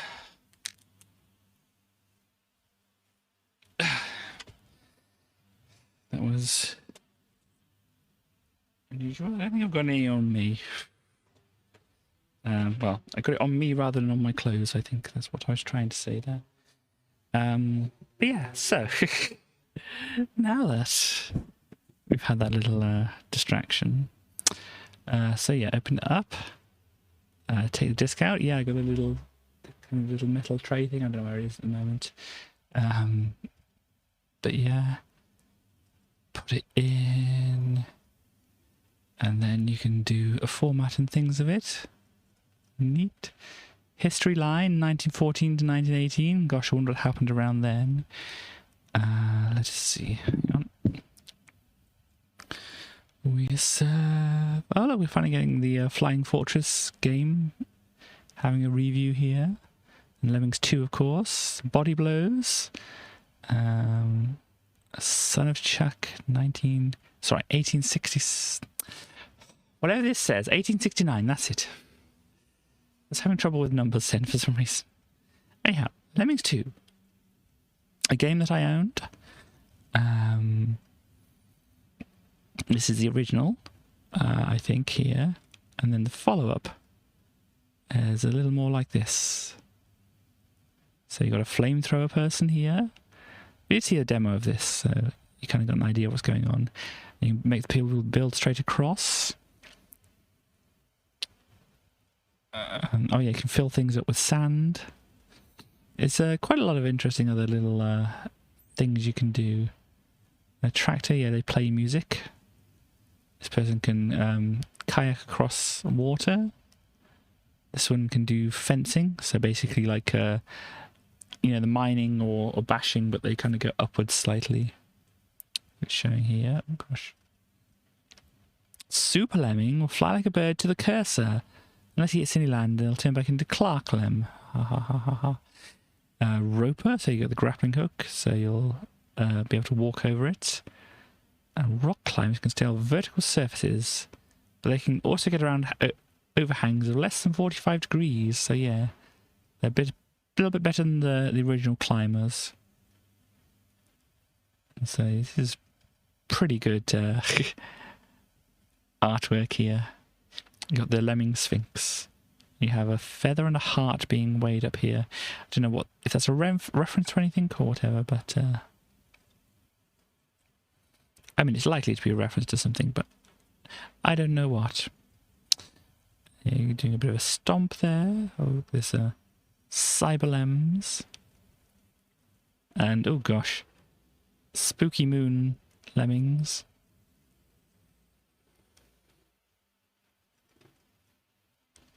Egyptian mythology. Cool. Yeah, the beach lemmings as well. Okay. So with each new game, the standards get higher. No wonder the competition's flagging. CD-ROM is destined to become the premier medium. Did we read this before or not? I can't remember. Program and artist, competitive salary. Gosh, take notice. You could do better art design than this. This looks like a mess. Experience not required for a programmer. Are you sure? I'm sure they'll hire somebody with programming knowledge over somebody who doesn't. If you're a graduate with the right skills, exactly. Experience not requires, right skills. What do you mean? Dear me. But yeah, Body Blows. Here we go. We have these two characters like Dan versus Nick. Here we go. In a laboratory. We have this office person with the shades on. Can't remember what the names of some of these people were, but here we have the wrestler person attacking the strong person. So Doug versus Cossack, of course.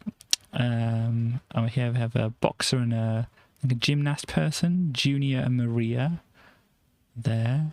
And we have a ninja as well. Yes, Nick. Oh, Yitu.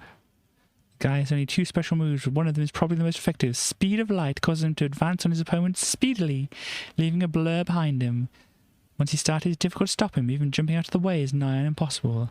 And you have Nick, who's basically like one of the, you know, Nick and what their name was, Dan. I'm sure it's the other way around, but I obviously... Anyhow, but yeah, Nick and Dan here, they're kind of like the Ken and Ryu, really, of this game. And then, yeah, you can see this kind of thing. So I tried to make a game, you know, a bit like this myself, and it didn't really turn out too well because I tried using like big sprites, and actually looking at this, they don't actually seem like they're actually very big on the screen. I think I made them bigger than this. Then again, this is like I think a stretched screen version. I don't know, I can't think. But yeah. Anyhow, this is what this screen would actually look like. So yeah, I think I made my characters a little bit bigger than this, and tried doing it in Amos as well, so it wasn't going to go very smoothly or very quickly. But there we go, the Encyclopedia of the Amiga. Wow. Knowledge is power, so become powerful. For a limited period only. Yeah, this is a special edition. I think there are special editions around. I haven't... I may have got them or may have not. I don't know what I have and what I don't have, but that might be an interesting thing to look at, the special editions of the things here. We have some Arabian Nights things, which possibly looks a little different to what you might imagine, but maybe that's maybe more along the lines of what you might imagine. We have snow people or snow statues. I don't know, there's a difference. One of these snow people are not like the others. And yet some blades and things like that. So I'm guessing this is like similar to, you know, the Addams Family game and whatever.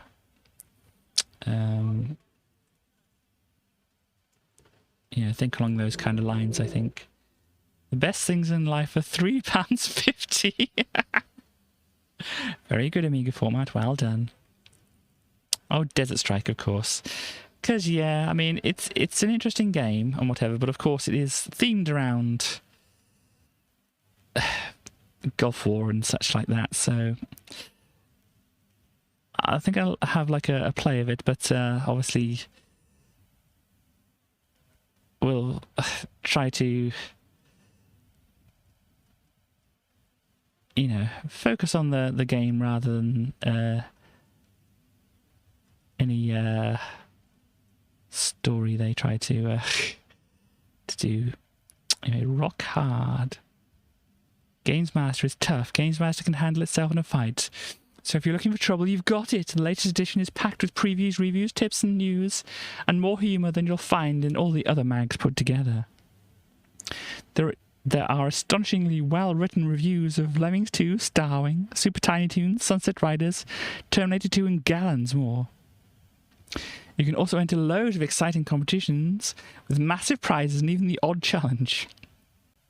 So don't buy soap, cheese, cotton buds, CDs or linen. Buy Games Master. It's one of life's necessities. Wow. So he's got a robot on the front. Cybernator, Star Fox, Walker. But yes, of course, published by Future, who published this exact magazine we're looking through at the moment. So, you know, even though it seems like, oh, Rivalry or whatever, they're published by the same publisher. 1869, that's it. A Vicious Battle. Does anybody know what happened in 1869? This might be about. I need 12 people who are dependable and cheap, or I'm looking for 12 cheap greenhorns, or get 12 idiots as cheaply as possible for me. It's a good doggo right here.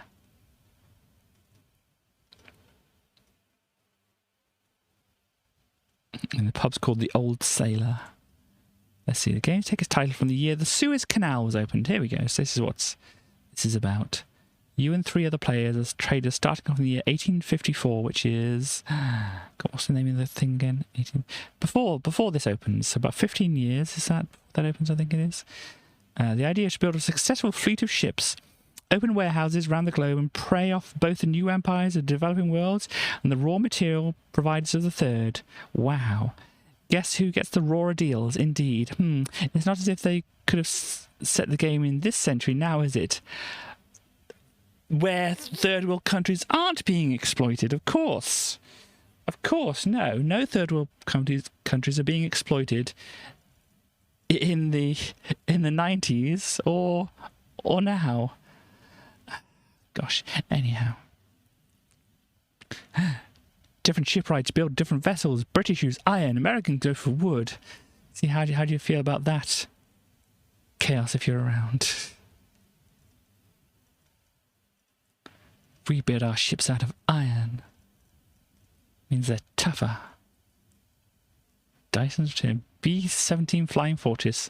Because this is the one they've been advertising with the sexy lady. So you can put a mouse riding a bomb on the side of your plane if you wish to do so. Oh gosh. This is your control panel. It looks scary already. External view. This plane seems to be missing a wing. Yes. I do believe this plane may have a problem flying, as he seems to have lost a wing somewhere. How careless. And there we go, there's this as well. Oh no, this person's being told off. Your crew learn from their mistakes when you set them straight, but unfortunately your commanding officer is not necessarily so helpful when the offending crew member is you.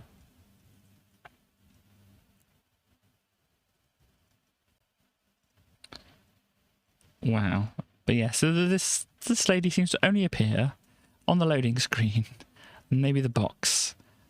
So there we go. Chuck Rock 2, Son of Chuck. So yes, you play as a baby. You can see the baby here. This is the baby. This is the big club they're holding. And yep, there's a few screens of it. They fight off against cutesy monsters. And ride turtles across fire, it seems. Interesting. But yeah, I played a demo of Chuck Rock 1 and maybe a demo of that one. We should get to it soon, at some point, whenever it appears on cover discs and stuff like that. Walker here, so you got your kind of mech hook here, which walks around. Look at that, 3D render. Amazing. The most gruesome, gory, gun-toting, gobsmacking game on the planet. Yep. Oh, that's a little cute little emblem or whatever it is there.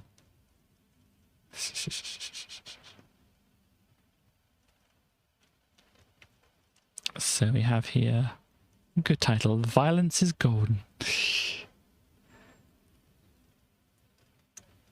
Oh, here we go, Scrabble. See, of course they go for bum in the middle of there.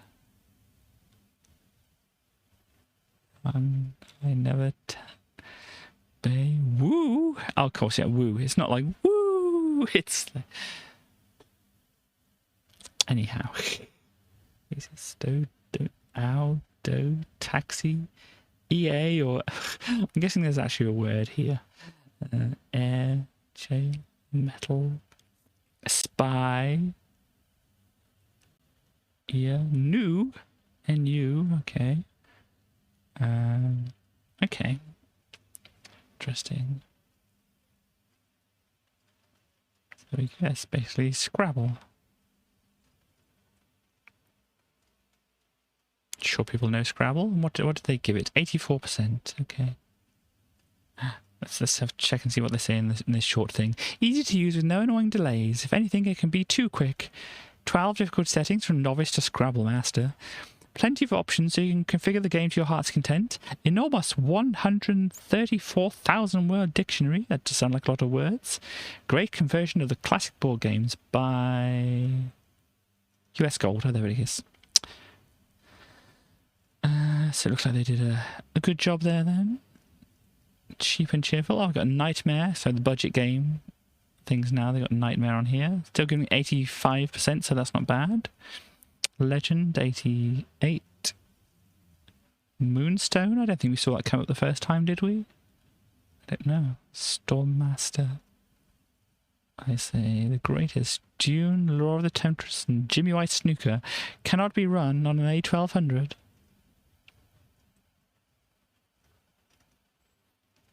Crystals of Arborea.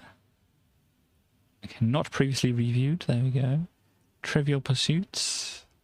Terminator 2. Oh, then they reviewed it then. They give it 60. And this time they give it 69. So they went up a little bit there. Metal Mutants. Okay, not previously reviewed. 44%. Oh dear. Someone's seen Transformed on telly and nicked the idea. Oh dear. Well, it looks interesting. Test Drive 2. Give it 58. They give it 62 now. Okay. Let's see. They give it 85 and 85. Yeah, so it was the same there. 88 and 88. They haven't changed their mind on it too much there. Oh, they give it 59% here, but 72 here. Okay. So it went up in their estimations. So it went down by 1%. Okay. Violator. What a name. By Codemasters is this interesting. Grand Prix. Yes, one of those top-down racy games. Pro Powerboat Nitro Boost Challenge. Cool. 68% apparently, though. The best word publishing program of its type. Amiga Format's words, not ours. Gosh, there's two things claimed to be the best word processing things in here. So it does say the best of its type. What type is that, though? Apparently it was Amiga Format's words, though, so we can't really bring them up too much on that. Legends of Valor, apparently it's got a card game in it as well. Sleepwalker, 91%. McDonald Land, yes, this is going to be in the spin-off games one eventually. Touchy Burgers are us. Oh dear. Okay, this is the cheats, is it? Okay. Yeah, Game Buster. Sorry, I didn't realise it was the cheats. Crystal Kingdom, Dizzy. Oh, this is just the how to get to the different places you put these in. You play corner. I got Street Fighter 2. They give it 87%. I was surprised by the control scheme they mentioned, that they would give it 87%. So you can type M4050D or M4050F, and you can put in these to get these interesting. If you type in M, you can type in some codes to get various things. Interesting. History lines. So let's see. Okay. This may be interesting, it may not. It seemed like a very zoomed in kind of... I mean, this plane is small, but it seems like a very... You know, not very many tiles fitting into this one area. Nick Faldo's Championship Golf. Gosh. Look at all these golf things. Yep, this sure looks like golf to me. What else do we have? I've seen this appearing a few times. I haven't really focused on it, so let's have a look and see. The pathetic tips. Well, I'm disappointed. We only have 3 crap tips for you, dear reader, because it seems that only sane people have been sending them in. Worry not, however, for the tips we have are rather amusing, if maybe a little contrived. Kevin Edwards of Birkenhead writes, I have a universal cheat which will work for all shoot-em-ups. When the game begins, simply press the fire button to kill the monsters. Indeed. This one says... For Formula 1 Grand Prix, enter a race that make your car indestructible. Drive backwards around the track and smash into each car as it comes along. Until you have nobbled all your opponents, then simply turn around and go in the right way. Oh dear. And then Monkey Island 2, instead of holding down both Amiga keys and both Alt keys, try holding down both Amiga keys and the Control key. The screen goes white and the computer resets. Spooky or what? Oh dear. So yeah. That's it. I've seen this column here, but I haven't really looked at it previously. But there you go. That's a sampling of that. Rainbow Island. So I've reached Monster Island. But I can't get past Dracula. Getting past Dracula is much too difficult. So if you open the door, you can jump into it to skip them.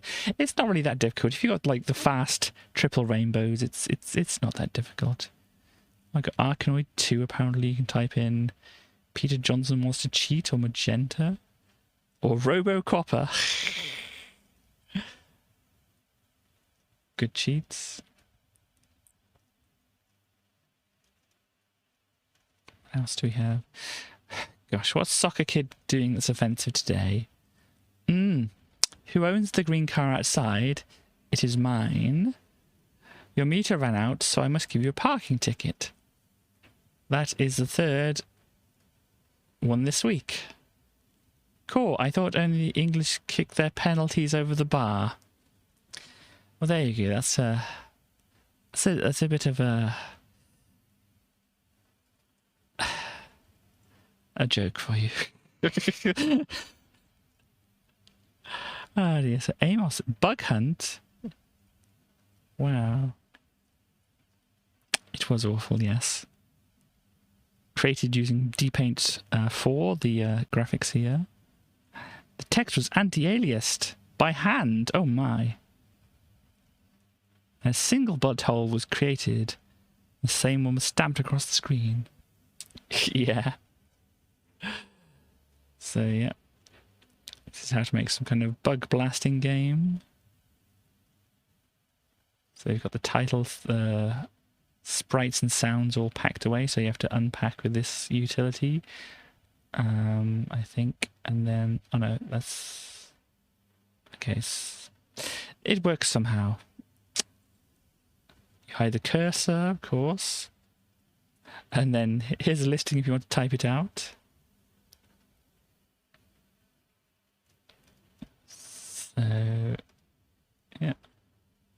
Okay, so it's a shoot 'em rather than a kind of like a fly swatting kind of thing, which I was imagining it to be. Starfield is created with a random dot plotting routine. There we go.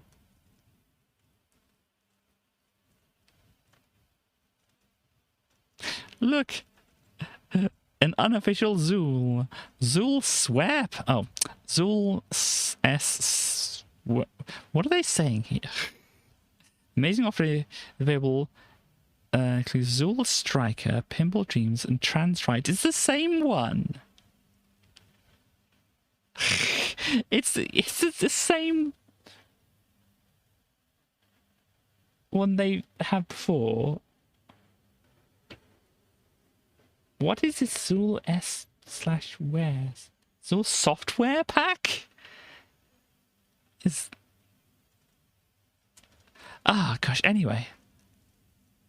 Wicked Toys for Wicked Boys. Okay, this time they're going for like a spooky face. Okay, got some teeth in the background. They didn't go for boys and girls here. They decided to stop being inclusive, or marginally more inclusive.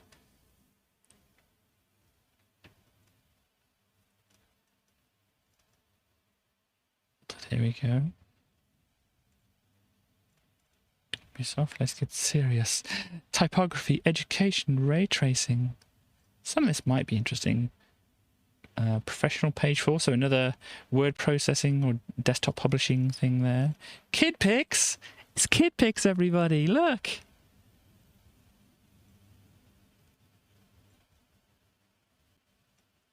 You have all these fancy little things you can stamp down, or little colours you can make a mess with, but it's all for fun.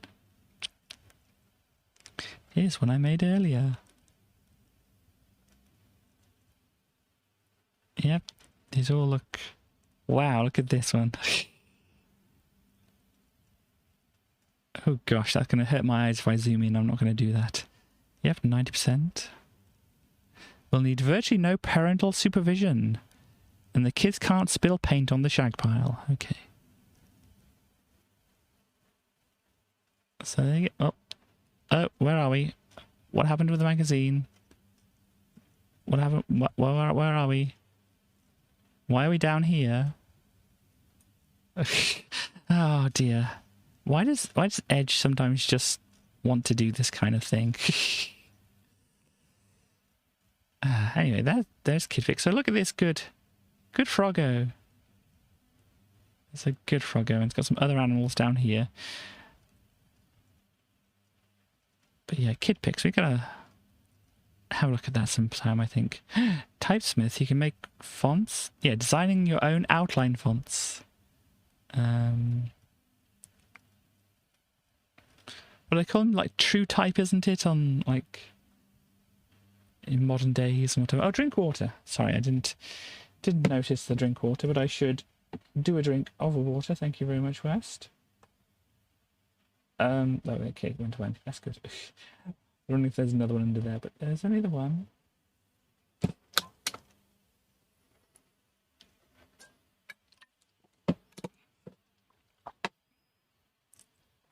Okie dokie. So,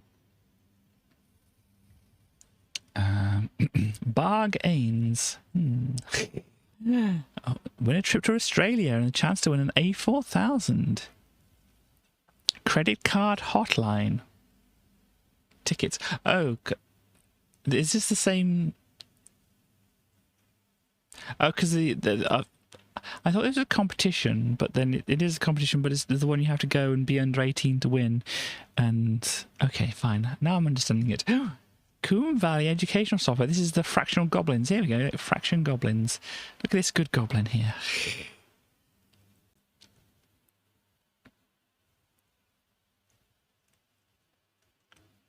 So there we go. Gosh, look at this friendly dragon. You have met an ad dragon. What is 3 + 1? Oh, God.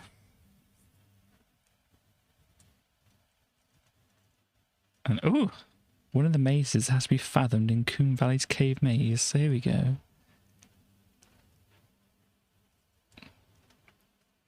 We have picture fractions.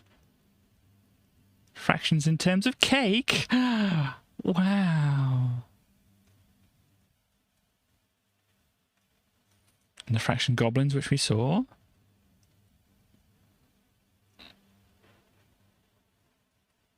But if your children are any good at fractions, I certainly was never good at them south, and do not attempt to play this game with them. Their kids left them way behind. Well, I think I was doing fairly well myself. So this one's Cave Maze. Probably a more traditional adventure game. Somewhat disappointed with this game. Having played and enjoyed it on the Atari ST, I found the Amiga version full of rather sloppy programming. Oh dear. You meet a young, hungry wee dragon who has carelessly gone and lost his lunchbox and needs you to guide him home back to his cave. In order to do so, you need to collect objects and give them to the correct guardians of passage. Adults will enjoy the humour and puns, but kids might be left out in the cold. Okay, maths dragons. Neat. The train's been dismantled and the pieces are scattered all across the cave complex. There's a very similar theme going on here, isn't it? It's like, pick up these things from many different places and bring them to a certain place going on here. But I suppose it's easier for kids to understand, you know, bring all these things to one place rather than use this to do this, use this to do this, use this to do this. But, I don't know, reasoning with trolls. Billy Goat story, okay. Decent puns to get the adults going too. Each troll needs an object to let you pass. A specific object identifiable by a pun on the troll's name. Okay. Tidy the house. Popular, this one. So from 5 to 9 years old. Set in house, and the player has to find their younger siblings' clothes and dress them for the park. So, once again, grab a bunch of items and take them back to the same place. Is what's going on here.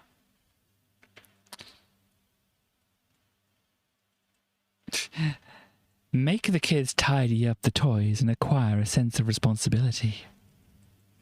Make them. Make them do it. I still note how they're still on this 1991 award here. Real 3D, you can make this scene if you wish to. Real 3D now has added realism, especially around the blurry bits. Tries out soft shadows and motion blur. Well, this definitely looks like some soft shadows and some motion blur going on here. Is it real or is it 3D? Gosh, that looks like 3D. Gosh, that looks like 3D. I'd say that was 3D as well. And gosh, no, that looks real to me. Anyhow.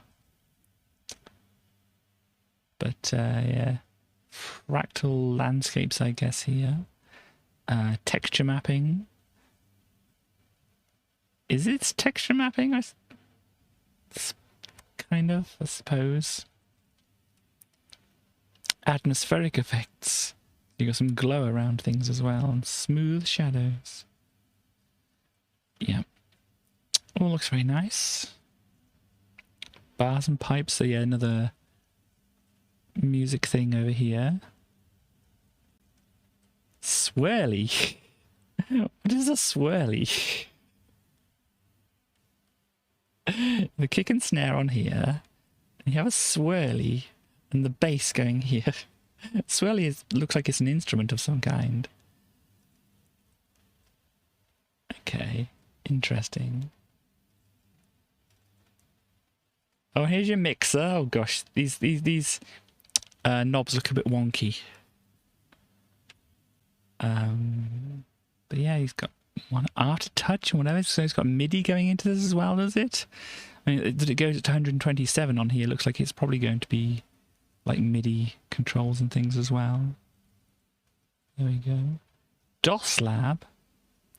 Can you learn the basics of working your Amiga from just booting a disk? Okay.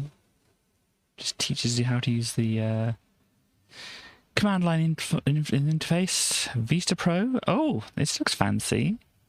I remember Vista before, where it had the fractal landscapes and stuff like this. This has kind of like a watercolory kind of look to it. Interesting. Do we Vista Pro 3 in action? Do we love it? My oh my, river deep, mountain high. Render Ham 8 format. Yeah, but it's got a very good watercolor kind of look to it. But yeah, if you remember this screen, I got confused about how to use it. Read it later and kind of figured it out, but we haven't gone back to it. But yes, this is slightly more advanced. You've got some more things in this screen here, but I'm sure people kind of remember the look of this. You set up your position you are and where you're looking towards, and it'll render the thing. You can set up some different things. Make some very interesting art.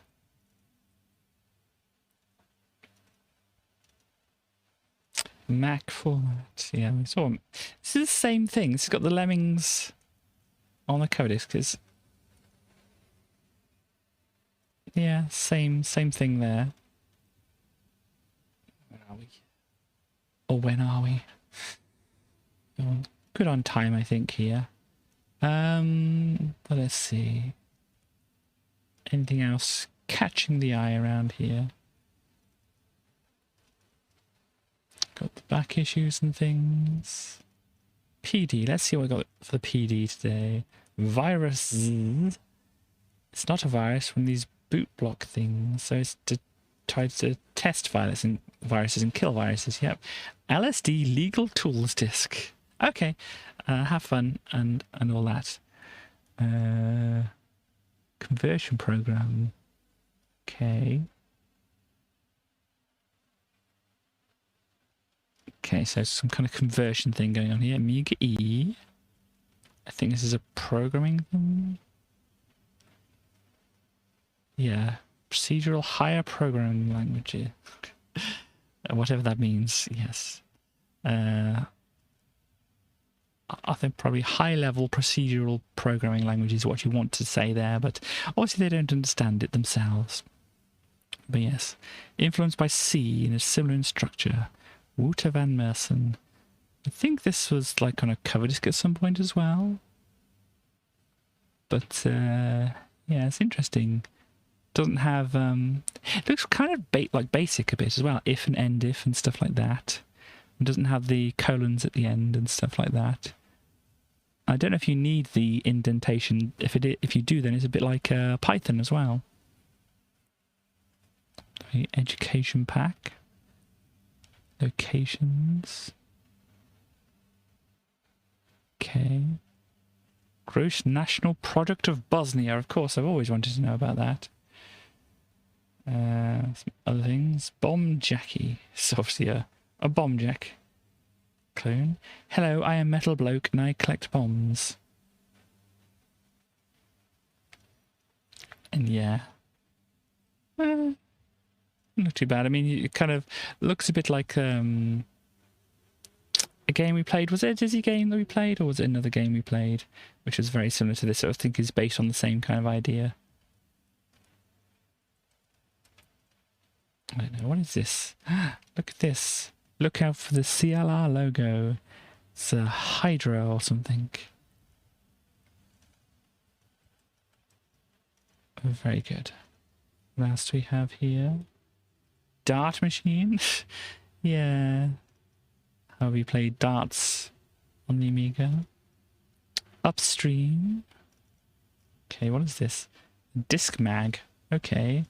Baldur's Grove. Oh, so it's kind of like a Boulder Dash or Repton-y kind of thing, but probably more based on Boulder Dash because of the name of it and the look of it as well. Word Finder.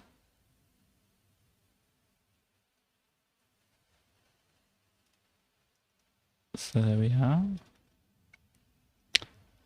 Demon download. Oh my. Silence meets Alistair Crowley, resulting in lots of demonic references. Oh my, we're going to look at this friend. It's a shame West had to go away. This is a good friend.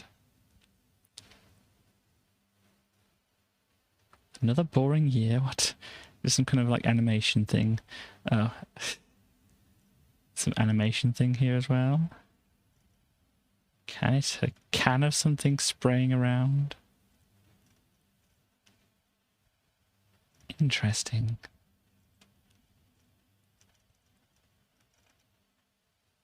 Well, 500 things versus the young gods. 500 things versus 9 Inch Nails. Okay. The remix.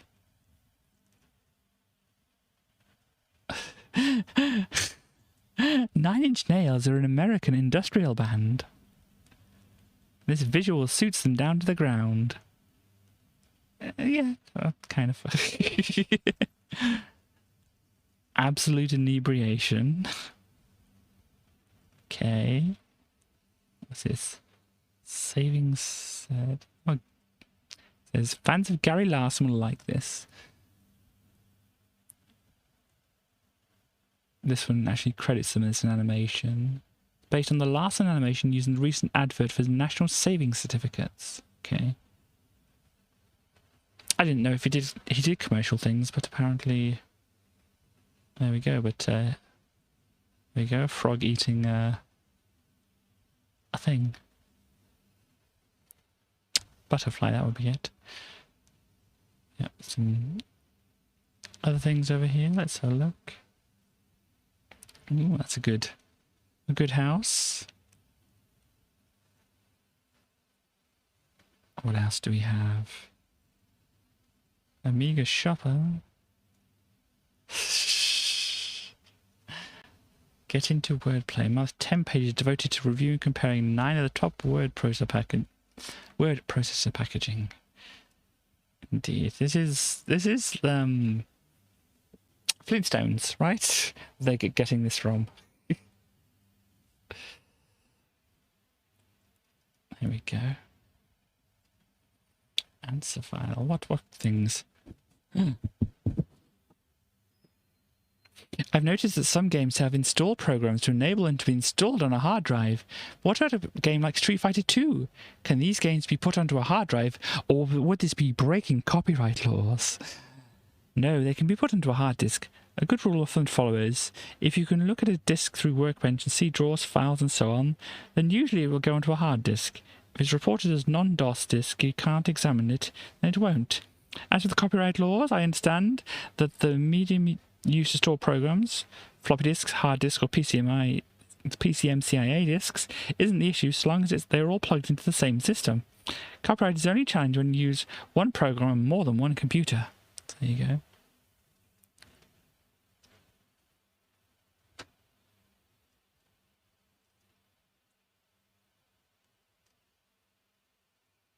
Can I just open a public domain library, or do we need a license? No. If you're under 18, get permission from your parents, and remember, make sure they understand what you are doing. Remember though, running a PD library is not an easy, fast way to make money. It requires a lot of dedication and hard work. What is an emulator? An emulator is a solution, either just on disk or a combination of disks plus some hardware, to enable an Amiga to run software from a different computer platform. Although this sounds great in theory, emulators never run all the software that they should. So there we go. It's explaining about... It's not only software, it can be hardware as well. CAD, computer-aided design. My word, look at all these logic... all these amplifiers or logic gates, or... I'm guessing these are... circuits of some kind. I don't. It's hard to see if it might be able to see more detail.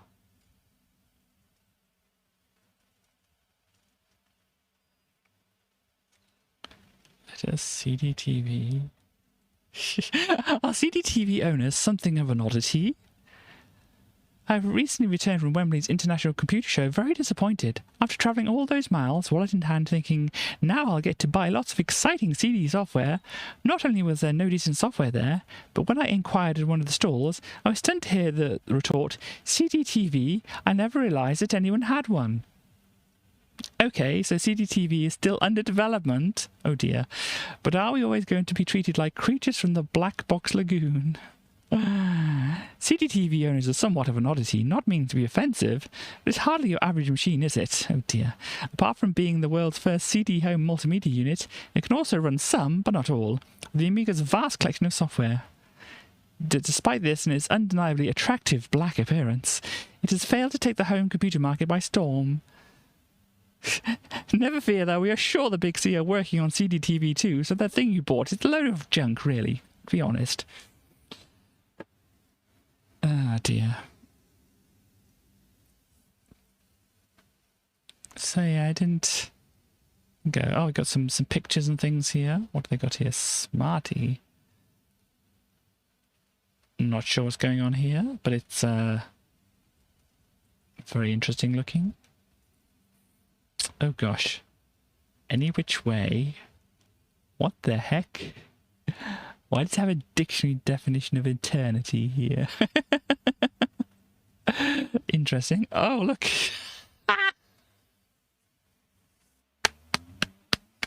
Why is this in an Amiga magazine? I have to ask, why is this in an Amiga magazine?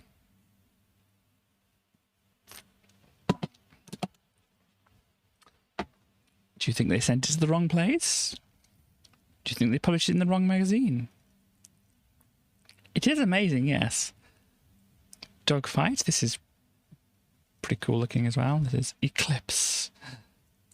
Very fancy. Clearly, I know, yes. So, let me see here. This is page 188. The World of Commodore show. When was that happening? May the 7th. Oh, no, the Amiga Format live shows on May the 7th. So this is coming out May the 13th, so I'll have to work very quick to write something for the next issue. But yeah. Oh, and there's the World of Commodore exhibition in New York as well going on there.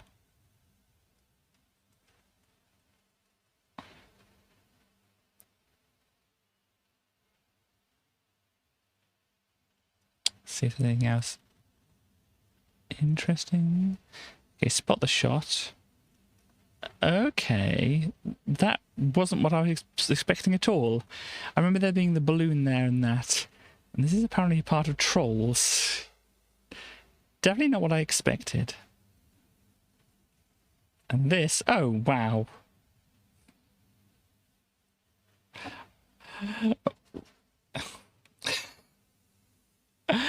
I mean, I think they've... I mean, the first thing I'd be tempted to say is flashback, but I'm not quite sure.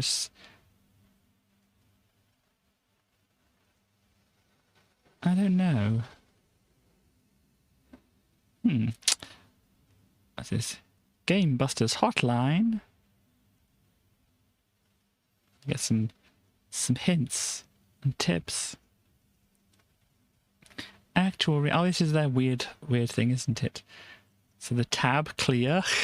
Do you remember tab? You do, don't you? So you're not as young as you pretend. There we go. Jargon busting. Bit, the smallest thing in the machine. Bite, a snack, like a Kit Kat. Kilobyte, a large snack. For example, a burger. A megabyte, a very large snack, like a doner kebab. RAM, a male sheep. ROM, a male sheep that suffers from dyslexia. CPU, C-3PO's younger brother. VDU, computer-related sexual disease. Disk box, something to protect your floppies while playing cricket. Weird-looking bloke from Star Trek. Data bank, where he puts his savings. Database, his bedroom. Spreadsheet, what he sleeps beneath. Okay. Word processor, electrical appliances for mixing and blending words. And text editor, guy in charge of a paper called the Daily Text. Yeah. Our kind of car. Oh, is stars around, or is stars going out with West? Because look at this. Look at this car.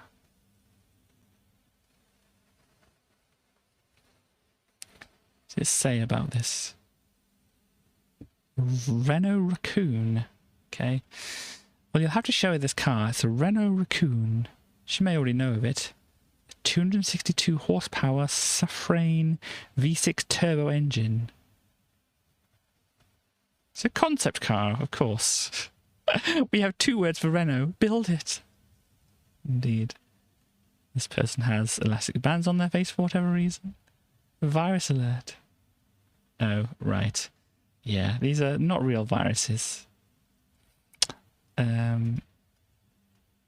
Let's go down. Let's see.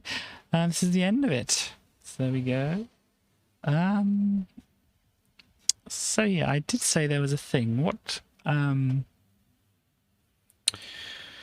So August 74 of that electronics magazine, there was a cartoon which we missed. So although I think some people didn't understand a lot of what was in there. I mean, I didn't understand quite a bit of what was in the electronics magazines, but it's fun to look through them anyway for other reasons. But there was a cartoon which I think everybody would be either amused or put off by. I don't know. Depends on what is in the cartoon. Maybe I missed it, because I remember seeing like a short, small cartoon, but I don't know if that was the one they were talking about. But what page? I think I put a page on it. No, I didn't put a page on it. Apparently, maybe it's on the frontier. After all the adverts, of course. After all the adverts, go down. We see. Here we go. Jack Plug and Family. It's 434. So unfortunately, the number at the top here doesn't match up. So hang on, 438. So we've gone past it. 434. Here we go. Jack Plug and Family. You missed this last time. Gosh, I'm trying to spoil the next panel, but here we go. Tell me something. If you're testing your sound improvement device and not just wearing those headphones. Sorry. Tell me something. If you're testing your sound improvement device and not just wearing those headphones, so I'll read it as I see it. I'm sure there's a way to read it properly. But anyway, tell me something. If you're testing your sound improvement device, not just wearing those headphones, so you can't hear me continuously nagging you to mow the lawn, how come there's no record on the turntable?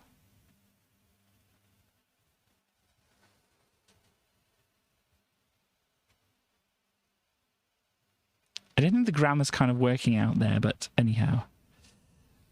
But that was the joke. That was the that was that. So we really missed out there, I feel, don't you? I'm glad we went back to look at that. No. I'm so glad I went back to look at that.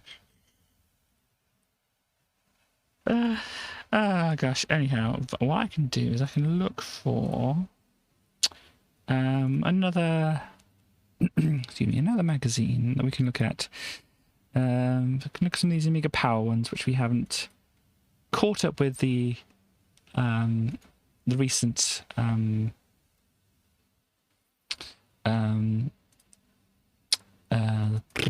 Format magazines. That's what I meant to say. Here we go. So we're on to September of 1992 of this one here. Yeah. What the hell are the Manic Street Preachers doing in this issue? Indeed, what are they doing there? Just like Team Spirit, Multiplayer Games Guide. Here we go. Let's set up the pages properly here. Oh gosh. This is the one that had the top secret on it. Must have played this. Oh, it's The Hidden, the people who made Dong. If you remember. Beastmaster. Oh, I remember playing Beastmaster. I was very confused what was going on. Captain Dynamo, I do remember playing that as well. But we must have played that. But then there's Premiere being reviewed in here. What do they say down here? Competition, we haven't got any. Sorry, competition. We haven't got any. No, really? Oh yeah, it's the holiday season, so instead of boring your chums when you get back with your pickies, why not send them to us instead? The best, silliest, rudest, prettiest photos we get win some lovable and valuable software prizes.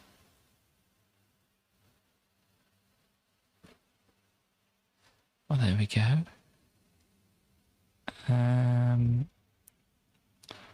So yeah, I must have played it, but I can't remember what it was like. Beastmaster, got very confused about this, as I say. And there's a controls when facing left and controls when facing right. I think there's basically the same thing, but just mirror image.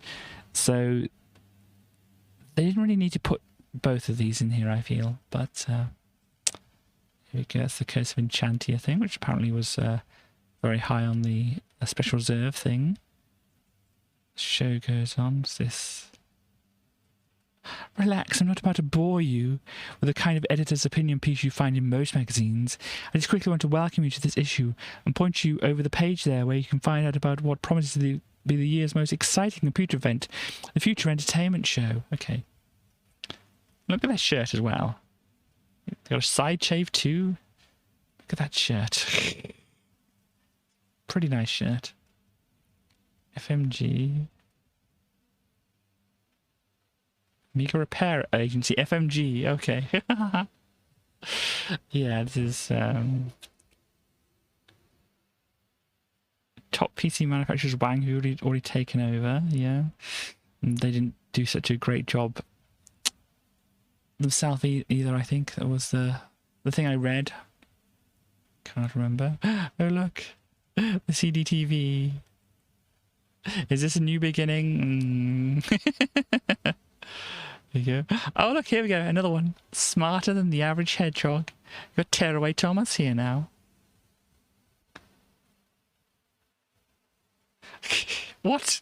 It's unlikely that you've seen or heard anything about Soundware's Tearaway Thomas before, which is rather strange when you consider how knock-dead groovy it is. Indeed. I mean, obviously because the Amiga doesn't have Sonic, and they're like, it's a good game, what will we get that will help the Amiga survive? Oh no, this poor sap.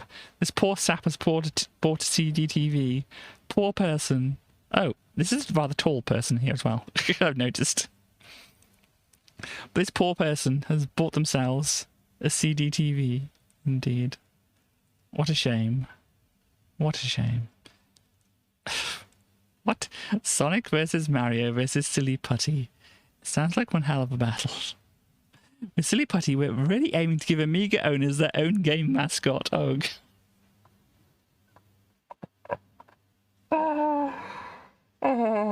You can tell they were trying so hard, can't you? Wow, now that's ambition. The problem is, this was created by Sega. This was created by Nintendo. Yeah. What was created by Commodore? Did Commodore make any games? No. No, Commodore was all about trying to make sure businesses used it and all that kind of thing and whatever, and I know. I know.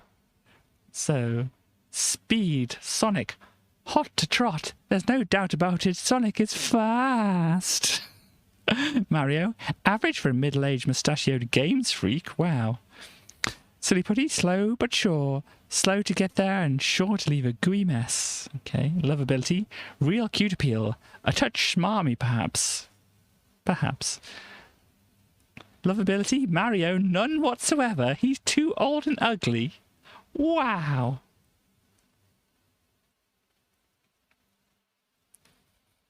It's impractical. I'm not quite sure what you're saying there.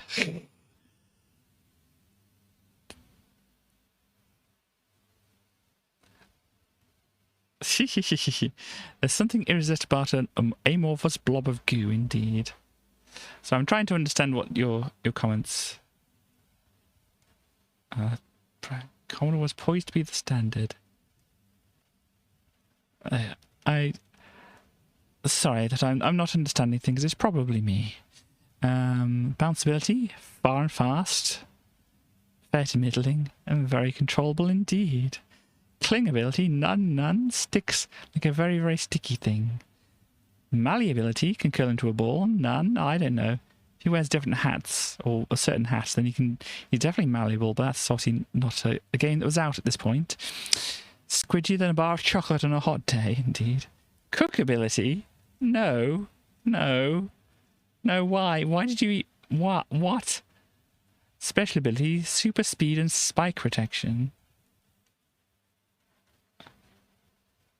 I don't actually know how Commodore influenced that kind of thing, really.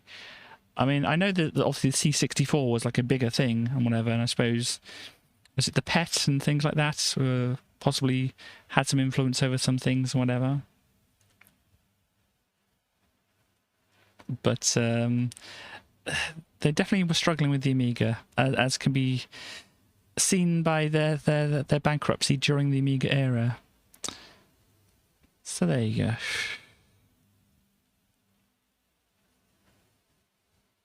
Right. Yeah, I mean, I really haven't looked into much of the reasoning and everything before, but yeah. Oh, you beast!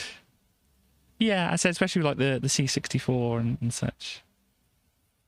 So this is Shadow of the Beast 3. It even has a subtitle: Shadow of the Beast 3: Out of the Shadow.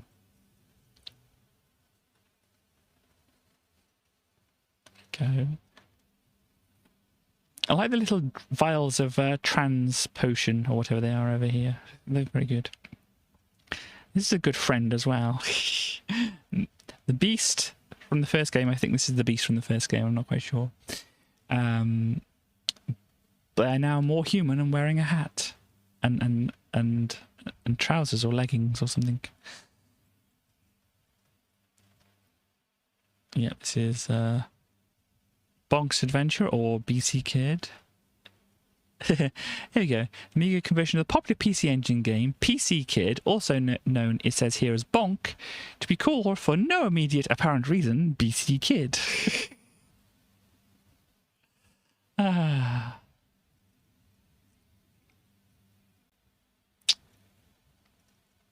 So there we go on that. Don't quote us.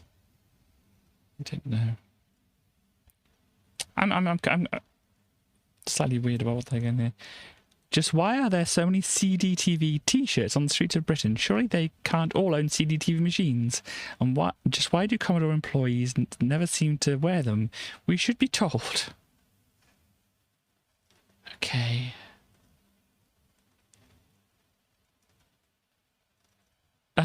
Anyhow. Oh, Syndicates. This is a game I'm going to have to look at some point. It's a very interesting, kind of like you've got your little squad and you direct them around to shoot a bunch of things. These screenshots really don't seem to be showing it off too well. But yeah, your little people, you walk around and you shoot people. Okay, so Enchantia here again. Help! I feel that needs to be a t-shirt. Help! Oh gosh. There we go. Iridium 2, there we go. Another shooty thing. Second Samurai. The giant bees. Look at all these giant bees. Indeed, that is the thing that's going on over there. Oh my. Oh, this is the second Samurai. Oh gosh, this is a scary looking wall. And some floating heads and things. I do really like the look of this person though. Ah. And there is pens. What is going on here? There are pencils and there's a claw coming from the pencil. Interesting. Well, there we go. And here's Premiere. So this is a bit of the story here. Clutch Gable. It's editing the final scenes of a very important movie. They fall asleep. And somebody steals the movie. Oh no. Several hours later, the phone rings. Oh dear, the film company boss. He wants to film.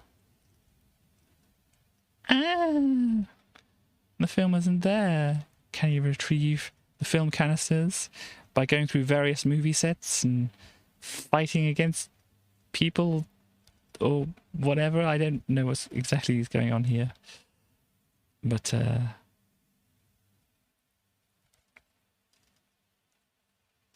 there's a Wild West set and things as well. And just random spikes around. Because of course you have to have random spikes around. It's a horror set as well. I think Chaos might like that one. What's it? And cartoons are filmed on stage 4. Okay. It's an interesting one. Oh, I've got some more over here. They must like the game. Yeah. Oh, 84%. Okay. Got a black and white kind of thing going on here with a train. Don't stain the train. Oh dear. If Bruce Willis was a computer game, he'd be Premiere. Indeed. Okay. The quick touch-up scene occurs after the cartoon stage has been completed. Clutch stand on a sheet of graph paper. An artist handily paints over the corner. And then some kind of pelican duck comes out of it. And makes a noise. Okay. Well, there we go. What didn't they like about it? 6 levels are pretty much the same.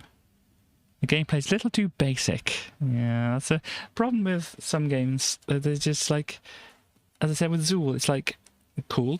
It plays reasonably well, but when are you going to do something? You know?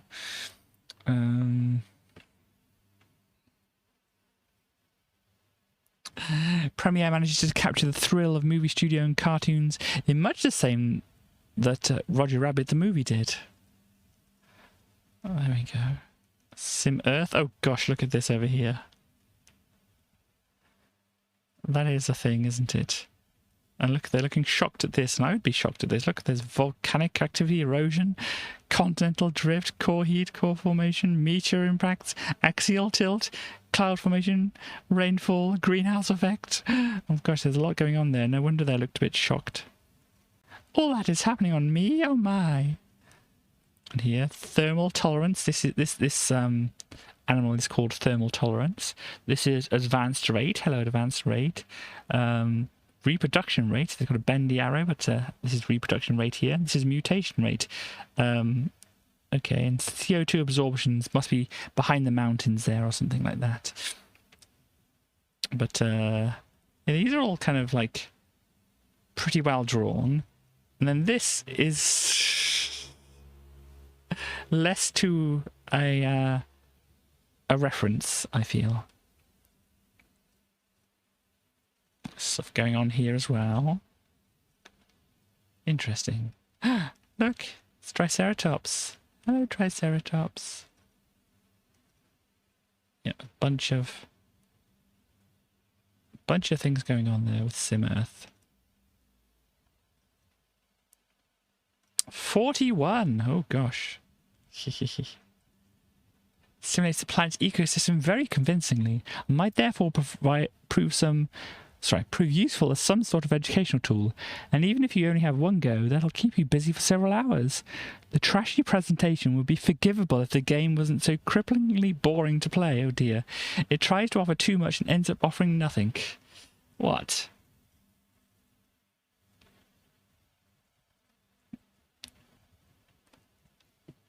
Doing too much? That's normally promising too much and trying to do too much. That's normally a Peter Molyneux thing, isn't it? Not what's his name? Will? Gosh, I can't remember his name.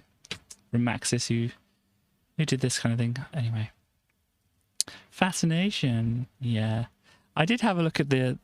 They said there was a scene at the start of this where they take a shower, and yes, it is a little bit graphic. I mean, it's still very pixely and whatever, but at last, an adventure game where the main character is a woman, or is it just an excuse for a bit of smut? It's exactly, yeah, exactly that. But yeah, so the character you're controlling does take a shower at the start, and for some reason you get to watch her. So I don't think that's one we're going to show on stream, unless I edit it beforehand. Which, you know, it's not something I want to do at the moment. I want to look at things that I want to look at that don't have to be edited. Okay, Carl Lewis, the game. Apparently not great. The management section is so poorly presented, you'll probably only want to play it once. The events are also easy, there's no sense of challenge. Oh dear. Oh, Guy Spy, so this is in like was it Space Ace and what's the other one? Dragon's Lair.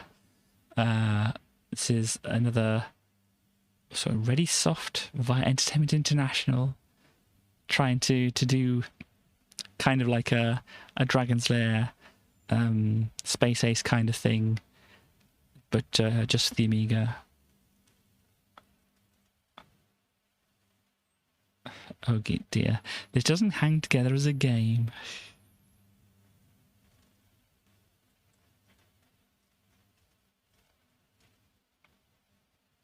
But here we go, and there was skiing as well. Yeah, oh, 33%.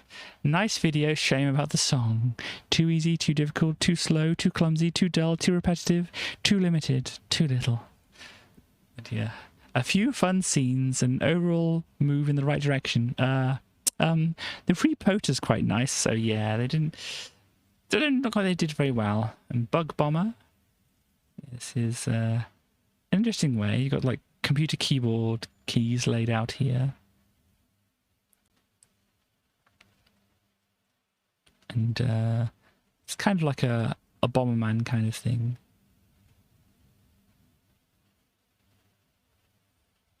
What's it saying up here? That's Sensible Soccer A. What a brilliant game it is. Did we mention it to you before at all? Surely we did. It's utterly lovely, and most importantly of all, it's got an alliterative name. Think about it. All the best things in the world have alliterative names. Sensible Soccer, Manic Miner, Final Fight, Betty Blue and Magnus Magnuson, Blues Brothers. The game, that is. Oh, really? Monster Munch, Pablo Picasso, Bubble Bobble. Yeah, okay. We got the idea. So this game has got the alliteration sorted out. But, yeah, I can't quite remember what it's about. Simpler and yet more complicated than Dynablaster, which is the Bomberman, what they had to call it here, because you may have noticed there was some world events going on around this time, which, you know, the whole bomber thing wouldn't have gone down very well. Get your head around this, live the dream, all this business. Surreal software, the Dream Amiga service. Okay, looks like PD software here. Interesting. I've got some cheats over here. Oh, Willy in the Castle of Dreams got some codes for different levels. Jaguar XJ220. What's that? Okay, some cheats for Parasol Stars as well. This is a good one. The Invaders. I think we played a bit of this. Or the attack of the green smelly aliens from planet 27B/6. For infinite energy, type Jam Donuts or Jam Donut. It's a good cheat code. Ishar, Secret of Monkey Island, LeChuck's Revenge, Fire and Ice, got some going on there. Befuddled. So, does someone say the A500 is dead? What a fool. Pop stars on the game. Okay. Simple task, go find a few pop celebs who like to play games on the Amiga. Little did he know, okay. Oh gosh, no, we can ignore that. So Lush, apparently, here.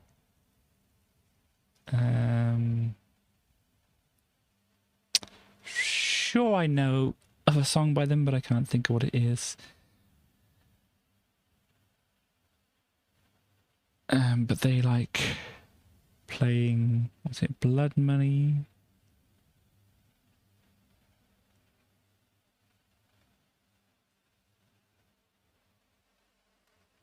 So I'm trying to read things here. And Massive Attack. They got somebody from Massive Attack to.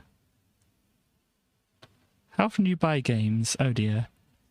The last game when I got Robocop 3, it's really crap. Oh dear. Oh, the orb here, looking very very like this.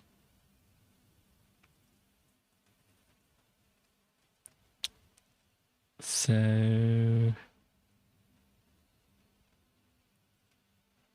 I'm trying to see if there's anything interesting. Oh, here we go. The Manic Street Preachers. Who is it? They've got Sean, the drummer.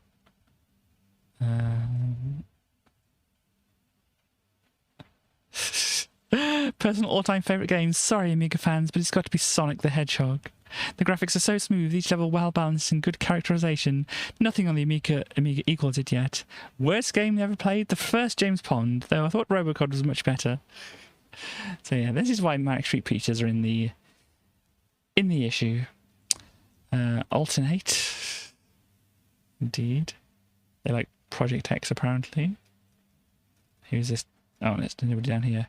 Win! So we reckon it'd be bad. The Manic Street Preachers. Let me just read this instead of trying to skim over it. Yeah, so it's all very well telling you about these fab pop stars and stuff. What if you've never heard any of their records? Like, it's really hard to relate properly to what someone thinks about Amiga games if you don't know what kind of sounds they dig, right? Well, that's what we thought too. Coincidence or magic, you decide. Anyway, we reckoned it would be best for everyone if we gave you a chance to win some of those top pop sounds to check out for yourselves. And since simply cover mounting a CD of, say, the Manic Street Preachers album would have been a tad too expensive, we've got some competitions instead. Yes, you too, as opposed to you too, can win. Well, let's see what we've got lurking in the Amiga Power Top Rock and Pop prize box. Massive Attack? Nout. Bleeding Tidewads. The Orb? Nout. Not going so well, is it? Alternate. Ah, here we go. They've got LP. And T-shirts. And badges. 2 lucky readers can win them. Name the monkey song with the word alternate in its title. Don't know. The Manic's top-selling LP Generation Terrorist is currently available in a strictly limited edition picture CD format. They sold out the... sorry. Of course, when we say currently, we actually mean they sold out the last one in a local HMV a month ago. But they have 5 of them. And so... they say, name the top glam punk rock band with the word generation in their name. Don't know. What? Answers on a postcard or stuck down envelope or one of Timmy Mallett's lungs. Gosh. So it's Lush. We've got the complete collection of their albums, it looks like. Name the 60s pop group who had the word spooky in their name. Don't know. So there we go. I wouldn't have won any of those. You can... Oh, this is the same thing. You vote for things and win a monitor. But the readers... survey, 95% of our readers are male. Oh dear. Still a bit of a bummer if you're thinking of holding an Amiga Power Readers Convention and trying to use it to pick up the babes, though. Dear me. Yeah.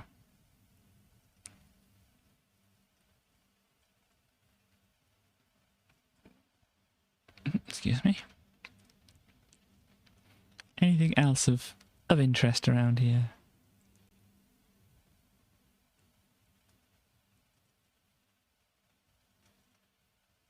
Not much of interest, I don't think. What do you really think of Amiga Power? Okay. Who have you got? Something for the Bitmap Brothers. It's an interesting magazine which I read, and it's fine that the magazine seems to have the ability to say something's crap if it's crap. Okay. This person over here, something from Sensible Software. Funny enough, I've got an Amiga Power shirt on today.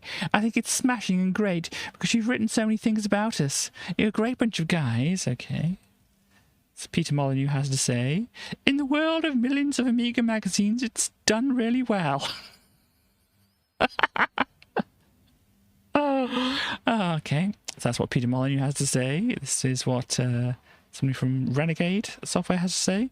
It certainly has an attitude which I suppose could be called idiosyncratic. It looks good, verging on clever, without being uncomfortably so. Indeed. This person from Core Design. We all like it as it happens, even though we've all been the recipient of a bad review of Wolfchild. So this is somebody from Signosis. Apparently this is a picture of somebody's sister. I don't think it really is. Oh yes, because they're called Nick Wilde. Yeah, that's okay, fine. I like it a lot, and I like the picture. Sorry, I like it a lot, and I like the people who work on it. It's a magazine with attitude, and I think it's the right attitude. This person from Ocean down here. It's one of the few magazines I read from cover to cover. As purely a games magazine, it does the job well. Well, apart from the epic review. Gosh.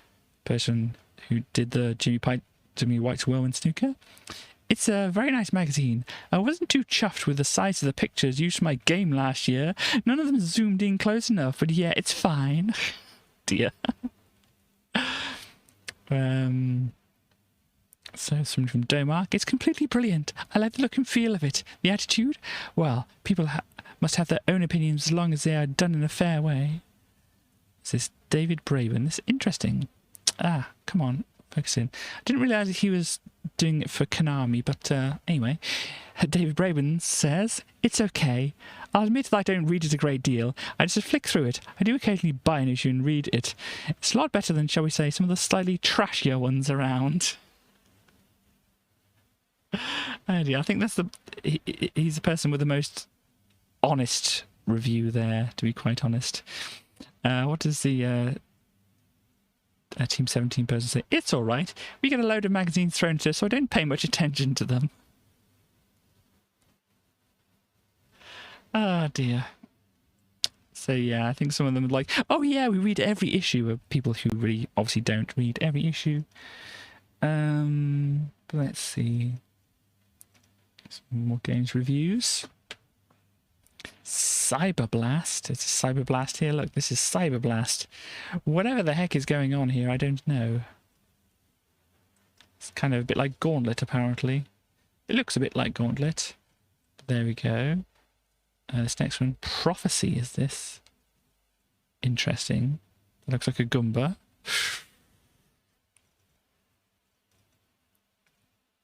Things about Prophecy which aren't exactly the same as Super Wonder Boy. The 2-year Activision game. The name, the speed, Super Wonder Boy was faster. The graphics, Super Wonder Boy was cuter. The sound, Super Wonder Boy had more than 3 different effects. Oh dear. So, things about Prophecy which are exactly the same as Super Wonder Boy, the 2-year-old Activision game. The gameplay, the control, everything else, the gameplay again. So, yeah, this is basically like Super Wonder Boy. Paperboy 2, I didn't really like it. A crap version of a crap game, oh dear. Stay as far away from it as possible. Move house if necessary. So, yeah.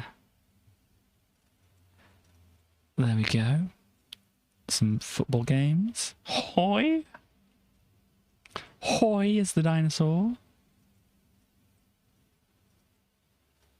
60% old-fashioned platformed entertainment, which is strictly for the melancholy with money to burn. Interesting. Airbucks. Okay, Super Tetris. Let's see, 54% Crazy Seasons. Kind of platformer thing, which looks interesting. 73%, okay, not too bad then.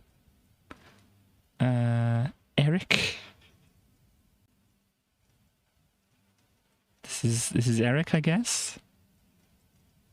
There are some blobs around. And some things to collect. It's 81%, okay. We have Sly Spy Secret Agent. Yep, they're falling. Oh, that's Pang. Okay. Yeah, Pang, not bad. Nightbreed, which looks a bit like this. They gave it 58. Maybe moves to the Popeye 2. This is one I'm going to have to look up.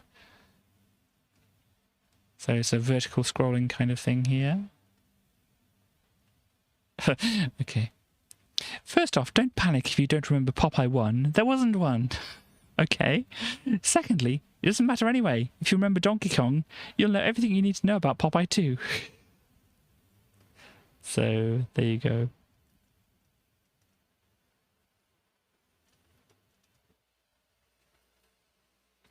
'90s version of Donkey Kong. Not big, not clever, but quite hard. Indeed. We have Sooty and Sweep over here. That is not Sooty and Sweep. This is Sooty and Sweep. Ooh, 11%. Nice graphics, but otherwise a stupendously tedious waste of license. Even our trusty younger player would more than likely rush out and overturn a police car. Good younger player. You flip those police cars. What is this one? Oh, Narco Police is this here. Puzznick, which we'll get onto eventually because I like that game. Falcon and Mission Discs, okay. Some more things. Puffy's Saga, which is It's interesting. It's kind of like a gauntlet kind of game. Yeah. I don't know if we saw it before. But yeah, here we go. So you have PD, you have battle cards. Visually, it's not at least stunning, but Battle Cars 2 is quite fun for a while. Okay. Mosaic. Is that what that is? Yeah, Mosaic. It has something of the feel of a game of rummy, except you can see your opponent's hand. Okay. E-type asteroids. Phenon Croak. I think that was on a cover disc we saw. Calvin and Hobbes. Yes, that's definitely not a licensed thing.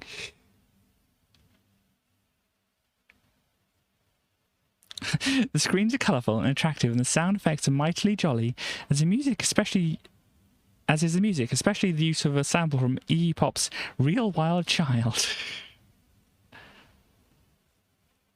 Okay, so shoot 'em up construction kit game. Okay. Oh gosh. Did we see shoot 'em up construction kit? I can't remember if we saw it on one of the cover discs or something, or if I showed it. Might have showed it, can't remember. But wow, look, you can win this camcorder by Chinon? I've never heard of that brand before. But, say, what do the movies Battleship Potemkin, Tron, and Best Little Whorehouse in Texas have in common?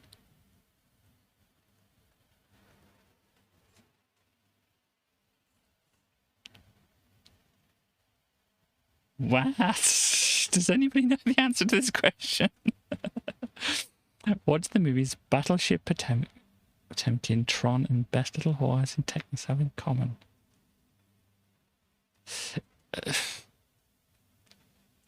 Well, if you knew many years ago, you would have been able to win this camcorder, which looks delightfully old. VHS-C. Wondering what's going on with the front of this, why it's kind of the nozzle, not the nozzle. The lens is covered up quite the way it is. Maybe so you don't play with it yourself, it's an automatic thing, I don't know. Yeah. So this is about 2-player games. There's a lot of information. Okay, is this person talking about it, and then I don't know. There's a lot of words on the screen here.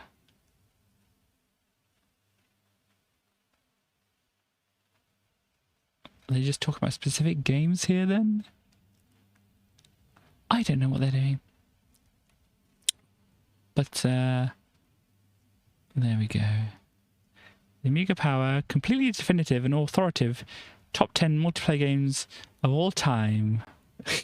Or this for short. That's not the quite the catchy acronym I was hoping for. Indeed, but Dino Blaster, yeah, Bomberman, always a good 2-player game. Sensible Soccer, if you like that kind of thing. Speedball 2. I think we got this. We bought this and it never worked. BIP, yeah, the biplane thing. That would be good as a 2-player game. Obviously, I was just playing it by myself against the computer before. Parasol Stars, a fun little game as I remember it. Final Fight. Yep. Usual kind of scrolling beat 'em up kind of thing. Swift. Shooter Gauntlet, yeah. Spy vs Spy. I think we might have had that, but I didn't really play it too much. I think it was my older brother who did that. And yeah, this Stunt Car Racer, I think this is one you played over a modem together or something like that, or null modem or whatever. Wow, look at this. Win a Sega Mega Drive plus Sonic the Hedgehog game. Termination, survive and win a Game Gear.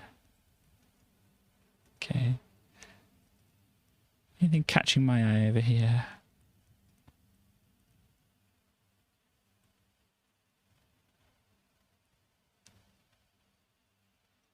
Okay.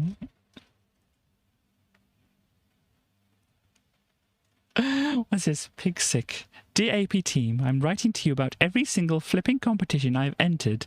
I haven't won since I was 5-year-old. I only won an Easter egg. I've entered for 1 Super NES, 3 Game Gears, 1 Amiga 600, 1 Wonder Mega, and 2 Mega Drives. I'll put it straight, I'm pig sick. P.S. I hate Sonic and Mario. They're losers, and I would love an autographed photo of you all. Blimey, you've entered 8 competitions and not won any of them? Incredible. Yeah, I entered a how many sweets in the jar competition when I was younger, and forgot about it. And then when I came back, I kind of like was, I don't know if they phoned up or whether they told me in school the next day that I'd won it or something like that. Like, what? I get all these sweets? Cool. Can't remember what sweets they were, but I remember winning the competition.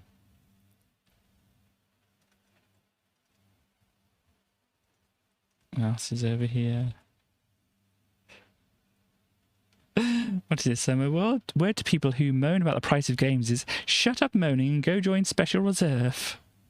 Does seem like a good thing if you're going to be buying a lot of games. But let's see.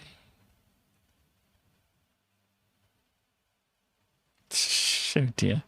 I want to speak my opinions about Amiga Power to the nation. First of all, how come I've written 10 times to you and you have not published any of my letters? Also, why is it you get much better value for money from Amiga Format than your magazine? Also, all you have to do is be awarded prize letters mention either pirating or you've got an A1500. Also, how come when people ask for free games, they get them and I don't when I ask? Another thing as well, before I had 2 circuit board thingies for my disk drives to stop them clicking. They click like mad. Why don't they click in sync or at least make a good beat together? By the way, I'm the one responsible for sending you the Robin Hood cheat. I got a 25 quid helping voucher from Amiga Format for exactly the same cheat. Are you tight or what? Indeed. By the way, I think your front cover is crap every issue. I try to improve it like Amiga Formats. Also, can I have a free t-shirt and games? I have just subscribed to a magazine reluctantly. P.S. If you don't print this letter, it shows what a crap mag this is. You can't take stick from its readers. Well, that told us, didn't it? Thank you for sharing your well-reasoned criticisms with us. And no, you can't have a t-shirt, you miserable scrounger.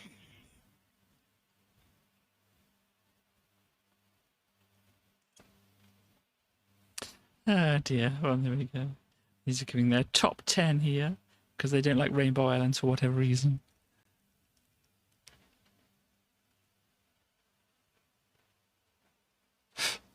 What? I think your mag is wonderful. It's the best there is. Now I have said that, I can get on with what I am writing to you about. I am blackmailing you. If you do not send me your top 5 games of all time, then I will send you Magic Pockets and a mint condition issue 3 of Amiga Action. Mint condition, which means it's got a hole in it.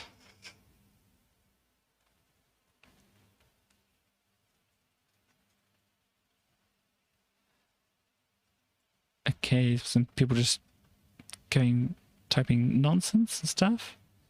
A few weeks ago, I wrote to Ocean saying somebody was selling pirated games as a market. I asked them what I should do. 2 weeks later, they replied to me with a price list of games that I can buy. I think Ocean are a crap company. That's it, they didn't have a response to that. Okay.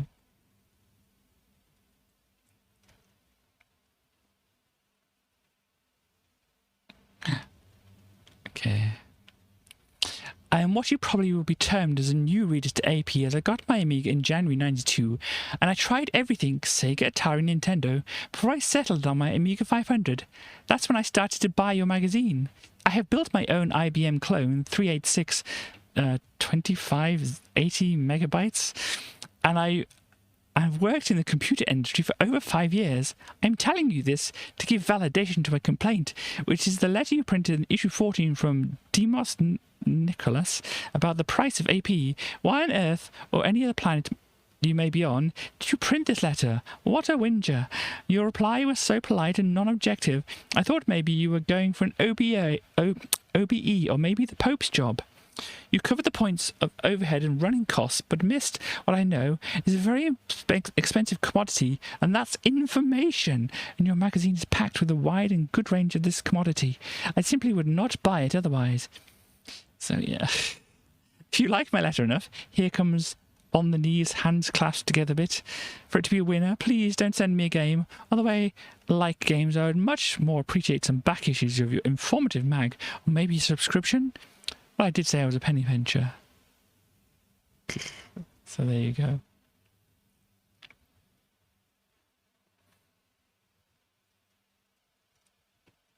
There's Sega Power with the EA shades. I think we couldn't figure out what made them EA shades before, but you have EA shades there.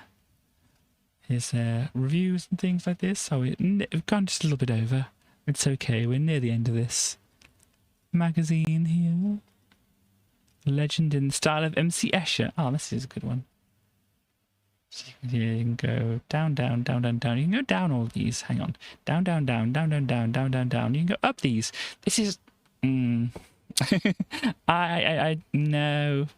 No, you haven't quite got it right. And this is falling down here, falling down here. This might be right behind here, but it's obscured by this picture, so we can't see if they got the waterfall right. But, you know, you can go down, down, down, down, down, down, but you have to go up again. But you probably don't go up as many stairs as you go down, though. That's the thing. So, yeah, 1, 2, 3, hang on. 1, 2, 3, 4, 5, 6, 7 to there.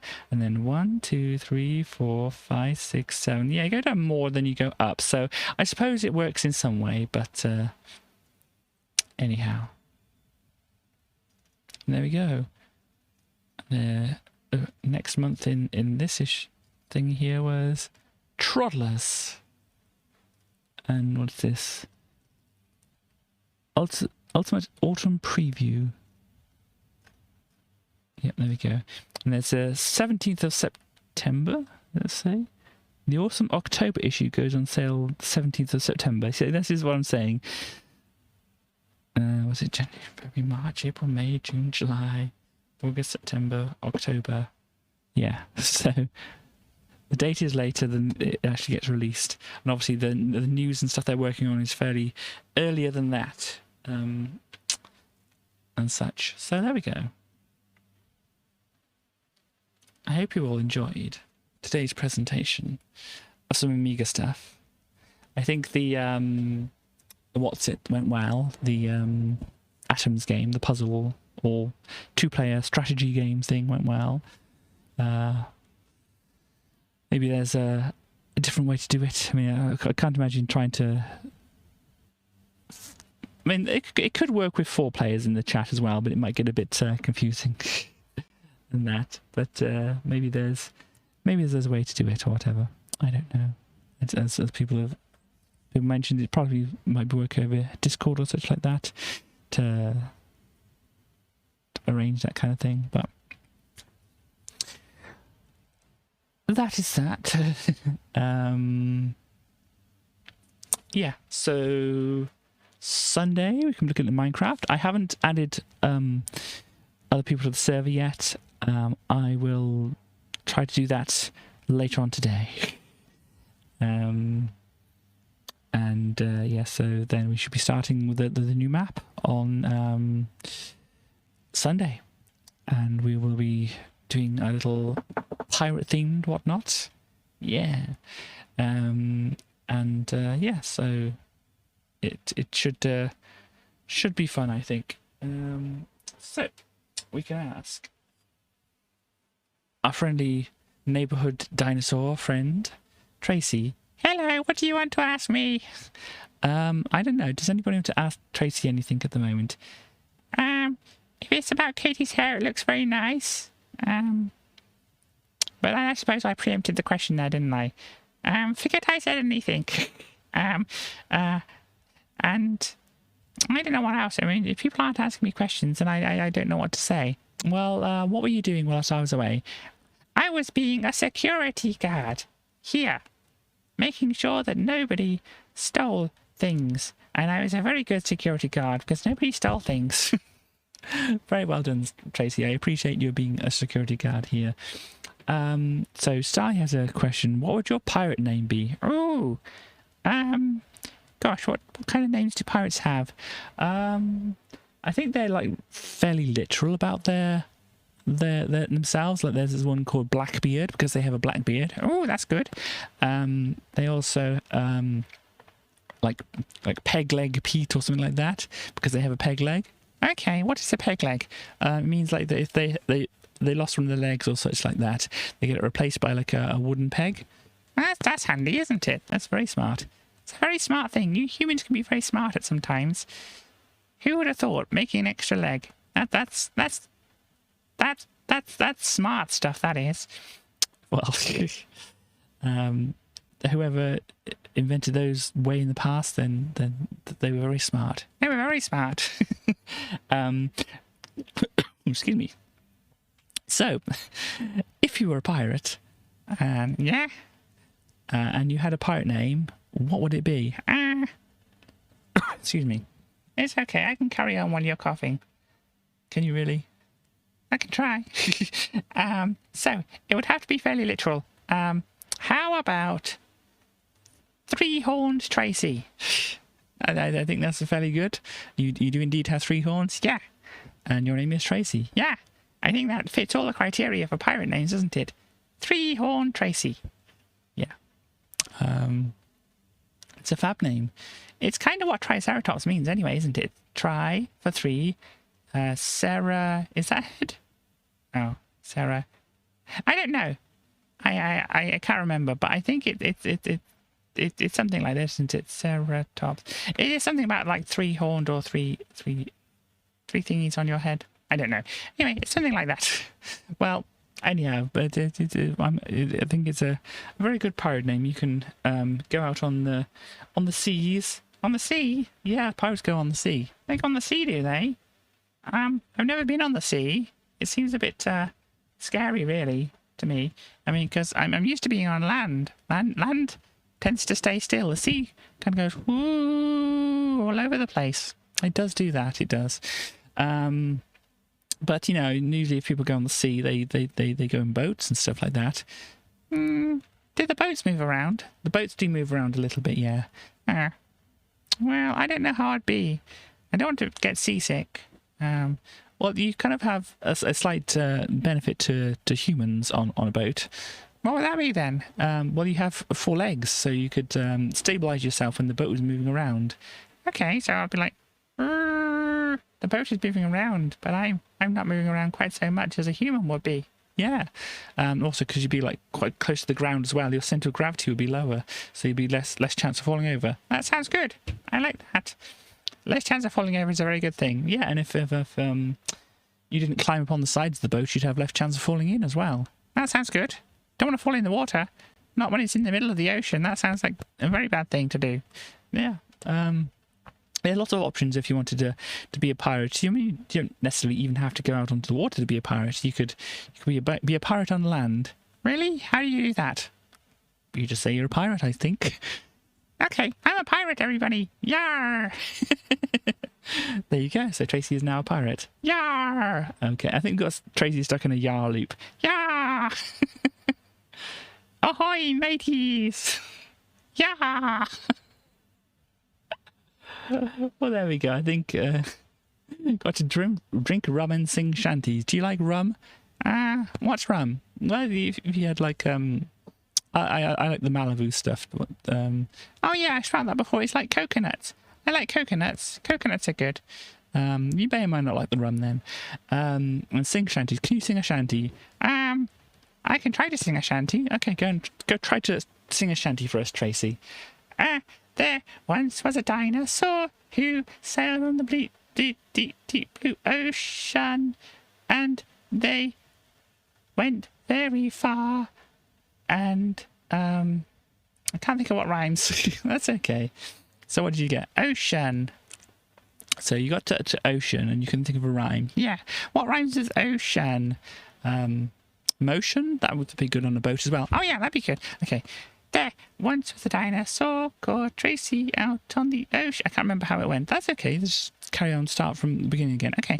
There once was a dinosaur called Tracy on the ocean. She wasn't feeling well 'cause the boat was doing a motion.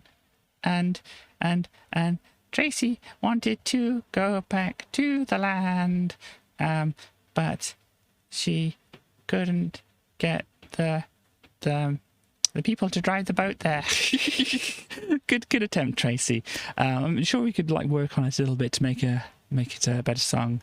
Yeah, it would rhyme more. Yeah, it's still a good song, I think, but it could be better if it rhymed more. Yeah, I think that's the idea.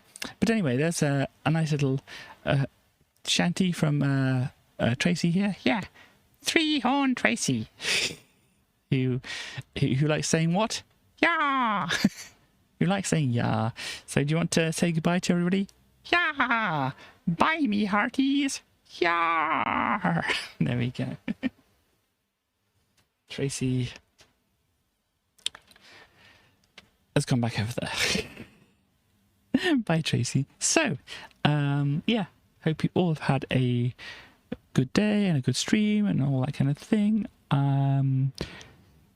There's a possibility Stars may be streaming tomorrow, so I got to do a little shout out here. And maybe playing Control, which I'm very interested to see the end of Control. We have also on the list here, Chaos, who should be back on Monday, and Starly, who may be doing something. Yeah, Starly, who may be doing something on Tuesday, now that I'm not over there visiting and, you know, disrupting things and such like that. Yeah, there's West. I should have asked West for their YouTube link, so I can put that there as well. Yeah, the robot stream. I'd like to. I'd enjoy seeing the robot stream. I think that would be good. So yeah, this was today and such like that. Retro robots. Retro robots does sound good. Don't think we had many retro robots appear on the Amiga magazine and such like that, or the Amiga games, but I'm sure there's some robots in there somewhere. We'll find some robots, don't worry. But obviously for your stream, you have your own retro robots to go with.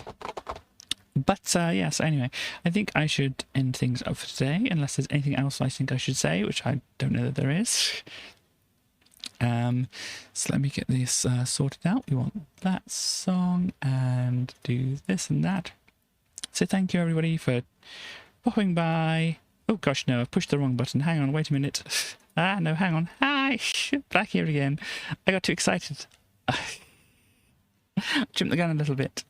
Anyhow, thank you everybody for dropping by, and please join for Minecraft on Sunday. We'll be starting a new map and such like that, and I shall see you next time. Bye bye everybody.